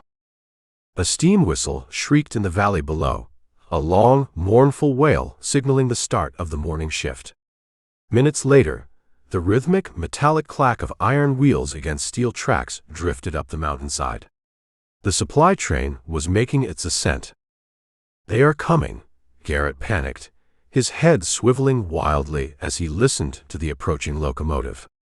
"The whole camp is waking up. We are walking right into the hornet's nest." "Keep your head down and your boots moving," Eldridge rumbled. Reaching the edge of the timber maze, Eldridge halted the horse behind a towering pile of raw cedar. He peered around the rough bark, surveying the rail spur. A long wooden loading dock ran parallel to the tracks, designed for rolling massive logs directly onto awaiting flatbeds. A small, tin-roofed dispatcher's shack sat at the end of the platform. Inside the shack, a kerosene lantern flared to life, casting a warm yellow glow against the frosted windows. A lone yardmaster stepped out onto the planks, holding a clipboard and blowing into his cupped hands. Down the slope, the chugging rhythm of the steam engine grew deafening. A thick plume of black coal smoke breached the ridgeline, staining the pristine morning sky. The locomotive crested the incline, its iron cowcatcher throwing aside the snowdrifts that had accumulated overnight. The engineer dumped the air brakes, sending a shrieking complaint of grinding steel echoing across the lumber yard. Squealing to a halt beside the wooden dock, the engine vented a massive cloud of pressurized white steam, temporarily obscuring the platform. Eldridge studied the rolling stock attached to the engine. 4 empty flatbeds designed for timber, 1 slatted boxcar for equipment, and, attached to the very rear of the line, a lacquered passenger carriage. The carriage featured polished brass railings, etched glass windows, and a dark green exterior completely devoid of industrial grime. It looked entirely out of place among the rough-hewn logging equipment. It was a private luxury car, designed for executives and wealthy investors. "Hiram Cross," Eldridge murmured, his eyes narrowing as he recognized the implication of the carriage. "What?" Garrett whispered, straining to see past the horse's flank. "Cross did not trust his trackers to finish the job," Eldridge said, drawing the Springfield carbine from the saddle scabbard. "He rode the morning train up the mountain. He wants to witness your execution personally." The steam cleared from the platform. The door of the private carriage swung open. 4 armed men stepped out onto the wooden dock, carrying Winchester rifles and wearing thick wool coats bearing the Ironstone mining combine insignia.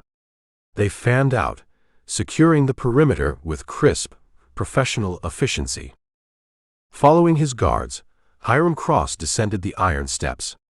The mining boss wore a long, fur-lined overcoat that swept the snow-dusted planks. He carried a silver-tipped walking stick, his pale eyes scanning the quiet lumber yard with arrogant expectation. He expected to find Cyrus Locke waiting for him with a captive bound in chains. Instead, he found a frozen, empty yard. "Where is Locke?" Cross barked, his smooth, gravelly voice carrying easily in the crisp morning air.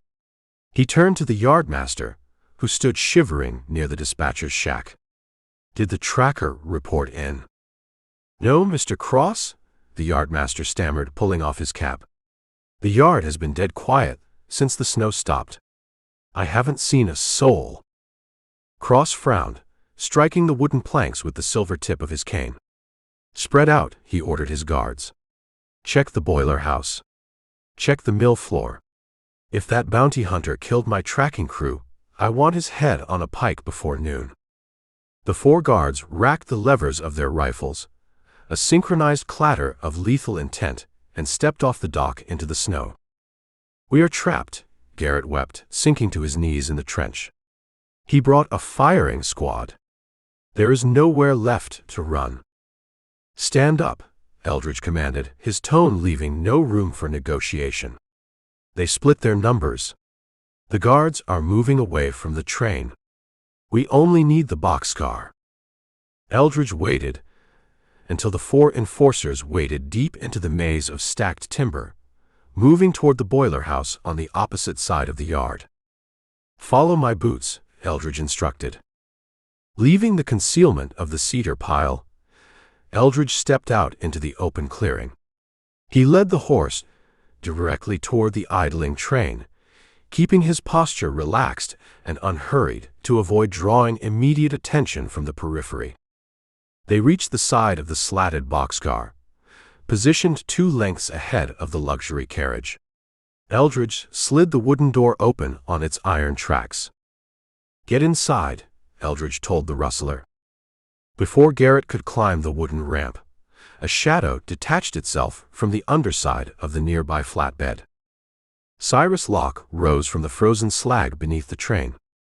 The tracker looked like a ragged ghost returning from the grave.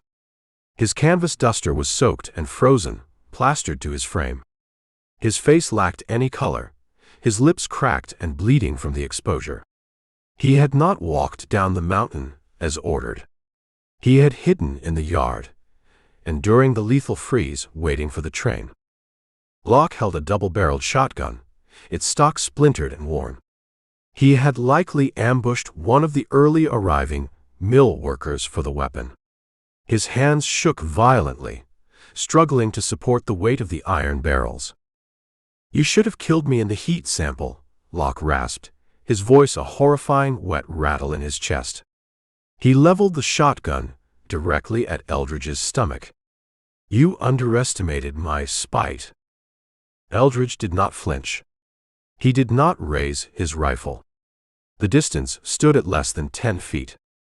A sudden movement guaranteed a blast of buckshot that would tear him in half. "You pull those triggers, Cyrus. The recoil breaks your frozen fingers," Eldridge said, his voice entirely calm. "You might kill me, but you will never hold a gun again." And Hiram Cross is standing 30 yards away. He hears the blast, he comes looking. "Cross pays my wage," Locke grunted, his eyes wild with fever and frostbite. "I hand him your corpse, he pays me double." "Cross pays for success," Eldridge countered, shifting his weight subtly to the balls of his feet. "You lost your entire crew. You let the bounty slip. You are standing here, a broken, frozen failure. You think Hiram Cross rewards a failure? He will shoot you himself, to tie up the loose ends." Locke's bloodshot eyes darted toward the luxury carriage. A sliver of doubt penetrated his feverish rage. He knew the ruthless nature of his employer better than anyone. "Drop the iron," Eldridge advised gently. "Walk away while the guards are hunting shadows." For a singular heartbeat, the tension hung suspended in the freezing air. The hiss of the steam engine masked the sound of boots on the wooden dock. Hiram Cross stepped out from behind the boxcar, his fur-lined coat sweeping the snow. "Well," Cross said, a cold, delighted smile spreading across his face. He held a silver-plated revolver in his gloved hand. "It appears the trash sorted itself out." Cross did not aim at Eldridge. He aimed the silver revolver directly at the back of Cyrus Locke's head. "You cost me a fortune in men tonight, Cyrus," Cross stated, cocking the hammer of his weapon. "And you failed to secure my property. I despise a bad investment." Locke froze, the scattergun still leveled at Eldridge, caught entirely between the bounty hunter and the wrath of the mining boss. The morning sun finally breached the peaks, casting long, stark shadows across the frozen killing ground. Chapter 15. The trek down from the upper timber mill punished every muscle left functioning in their bodies. The blizzard had finally spent its fury overnight, leaving behind a bruised, slate-gray sky and a pristine landscape buried under waist-deep powder. The fresh snow gripped their boots like wet cement, forcing them to fight for every single yard of progress. Eldridge kept the pace grueling, leading the bay horse down the winding switchbacks, refusing to let the biting morning chill seep back into their bones. Behind the horse, Garrett stumbled at the end of the hemp rope. The rustler lacked the energy to complain anymore. His breathing sounded like dry leaves scraping across a stone floor, his denim jacket stiff with frozen condensation from the boiler room. They reached the valley floor just as the morning light began to penetrate the thick layer of yellow smog permanently hanging over the Blackwood settlement. The town looked like a rotting black scar carved into the pristine white wilderness. Plumes of dark smoke rose from the row houses, and the relentless rhythmic thud of the distant stamp mill vibrated through the frozen earth. A shrieking whistle tore through the frigid air, drowning out the industrial noise. The morning freight train was grinding its way into the Blackwood rail yard. Eldridge quickened his pace.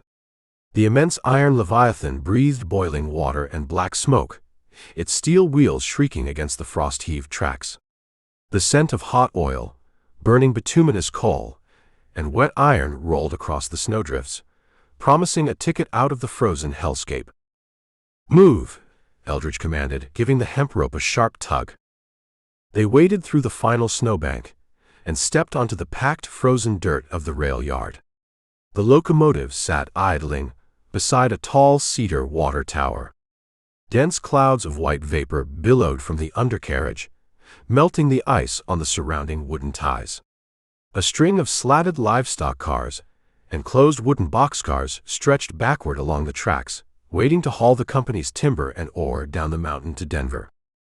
Eldridge scanned the length of the train, looking for the freight-master to honor his federal transport writ.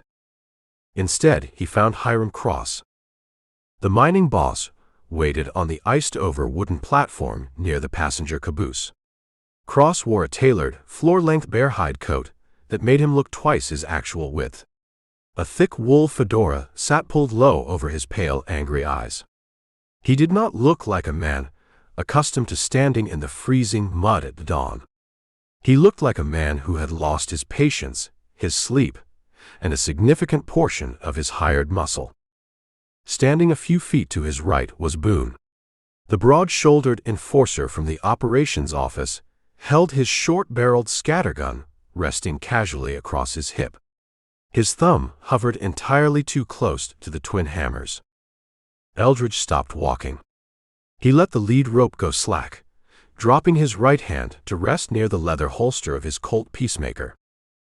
"You survived the ridge, Sample," Cross called out, his smooth baritone carrying easily over the hiss of the idling steam engine.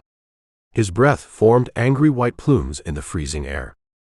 "I survived the cold," Eldridge corrected, taking a slow, measured step onto the wooden platform. His boots crunched against the frost. "Your trackers were just an inconvenience." Cross's jaw tightened. Cyrus Locke staggered into camp an hour ago. No coat. No rifle. Frostbite eating his nose and his fingers. He babbled about a ruptured boiler and Ketchum sleeping on the bricks. "You cost me thousands of dollars in company property, Sample. You burned a relay barn, and you broke my equipment." "They got in the way of a federal contract," Eldridge said, keeping his flat, pragmatic gaze locked on the enforcer with the shotgun. "The federal government frowns upon local interference. I suggest you file an insurance claim for the barn." Cross let out a bitter, barking laugh. "You took my gold yesterday afternoon. 25 eagles, sitting in that pouch on your belt.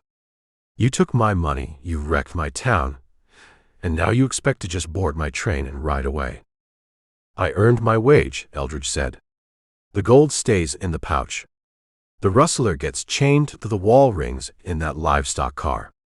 The train leaves, and your town goes back to digging dirt." "I am changing the terms of the deal," Cross stated, snapping his fingers. Boone shifted his weight, turning the double barrels of the scattergun slightly toward Eldridge's chest. The enforcer offered a cruel, gap-toothed smile, clearly eager for the violence to commence. "You leave the gold on this platform," Cross demanded, pointing a gloved finger at the wooden planks. "You hand over the rope. We take Garrett to the town square and string him up for the morning shift to watch, just like I originally planned. You get on the train empty-handed, and I let you keep your life." Garrett whimpered, sinking to his knees in the frozen slush behind the horse. "Sample, do not let them take me. They will not even bother with a drop. They will just haul me up and let me strangle." Eldridge ignored the weeping captive. He evaluated the spatial dynamics on the platform. The distance sat roughly at 20 feet. Boone possessed the scattergun, a devastating weapon in tight quarters, but it required a split second longer to bring on target than a drawn revolver. Cross kept his hands buried deep in the pockets of his bear hide coat, likely gripping a concealed weapon. The train whistle shrieked again, a deafening blast signaling an imminent departure. "The train leaves in 3 minutes," Eldridge said, his voice entirely devoid of adrenaline. "I am getting on it. I am taking the prisoner, and I am keeping the gold. Tell your dog to lower the iron." "Kill him, Boone," Cross ordered, taking a quick step backward. Boone jerked the scattergun upward, his finger tightening on the front trigger. Eldridge moved with practiced, lethal fluidity. He did not bother assuming a dueling stance. He simply drew the Colt Peacemaker from his hip, clearing leather and cocking the hammer in a single, unbroken motion. He fired before Boone could level the twin barrels.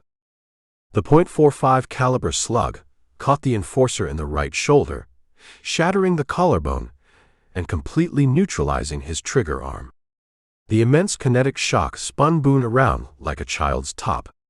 The scattergun discharged wildly into the air, blowing a shower of cedar splinters from the water tower above their heads. Boone hit the icy platform with a wet, fleshy thud, screaming as his blood began to pool on the frosted wood. Cross panicked. The corporate arrogance vanished, replaced by the primal terror of a man realizing his money could not shield his flesh. He yanked his right hand from his coat pocket, pulling a silver-plated pocket revolver. Eldridge thumbed the hammer of the Colt, shifting his aim in a fraction of a heartbeat. He squeezed the trigger a second time. The bullet struck Cross directly in the gut. The impact folded the mining boss perfectly in half. He dropped the silver revolver, clutching his ruined stomach with both gloved hands, and collapsed onto his knees. The expensive bear hide coat soaked up the blood, turning a dark, slick crimson in the morning light. The echo of the gunshots rolled across the rail yard, fading into the relentless hiss of the steam engine. Eldridge kept the Colt raised, tracking the two bleeding men on the platform. Boone thrashed in pain, clutching his shattered shoulder, thoroughly defeated. Cross knelt in the slush, staring down at his leaking abdomen in sheer disbelief. He gasped for air, his pale eyes wide with shock. "You rule the dirt in this valley, Cross," Eldridge said softly, stepping closer. "But you bleed exactly like the men you bury in it." Cross tried to speak, but only a wet, bubbling cough escaped his lips. He pitched forward, landing face first on the icy planks, his reign over the Blackwood Combine effectively terminated by a single piece of lead. An engineer in grease-stained canvas overalls peered cautiously from the locomotive cab. He stared at the bodies on the platform, then looked at the tall bounty hunter holding the smoking revolver. "You were running this train to Denver?" Eldridge called out, holstering the weapon. The engineer swallowed hard, nodding his head emphatically. He wanted absolutely nothing to do with the slaughter on the platform. He only wanted to haul his freight and collect his pay. "Open the livestock car," Eldridge instructed. The engineer scrambled down the iron ladder. He ran to the nearest slatted car, threw the iron latch, and slid the wooden door open. He practically sprinted back to the safety of his engine cab, climbing the ladder without looking back. Eldridge walked over to Garrett. He grabbed the rustler by the collar of his denim jacket and hauled him to his feet. "The shooting is finished," Eldridge said. "Get in the box."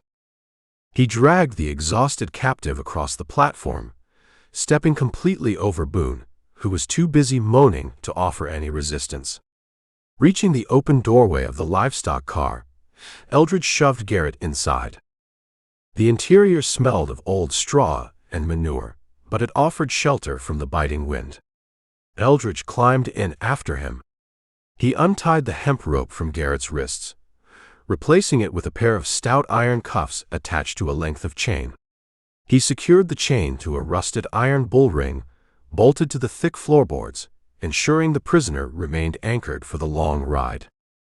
Returning to the platform, Eldridge led the bay horse up the wooden ramp of an adjacent boxcar, tying the animal securely before returning to the slatted livestock car. He gripped the edge of the sliding wooden door and hauled it shut, leaving just a narrow gap for air circulation and a view of the retreating town. The locomotive whistle blew one final time.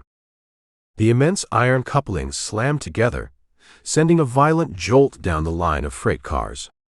The steel wheels spun, caught traction on the icy rails, and the train lurched forward. Eldridge stood near the slatted wall, watching through the gaps as the Blackwood settlement began to slide past. He saw the dead mining boss lying on the wooden platform, surrounded by the soot and the mud of his own making. The sprawling stamp mill and the scarred, deforested mountainsides slowly faded into the swirling yellow smog. Moving to the corner of the car, Eldridge kicked a pile of dry burlap sacks into a crude cushion and sat down. He unbuttoned his canvas duster, letting the garment hang loose. He rested his right hand on the leather pouch strapped to his belt, feeling the comforting, substantial weight of the 25 gold eagles inside. The rhythmic clack of the iron wheels passing over the rail joints settled into a steady, hypnotic cadence. The train gathered speed, leaving the freezing hell of the high timber country behind, plunging down the grade toward the plains, toward Denver, and toward a hot meal. Eldridge leaned his head back against the rough pine siding. He pulled his hat low over his eyes and finally allowed himself to sleep. The end.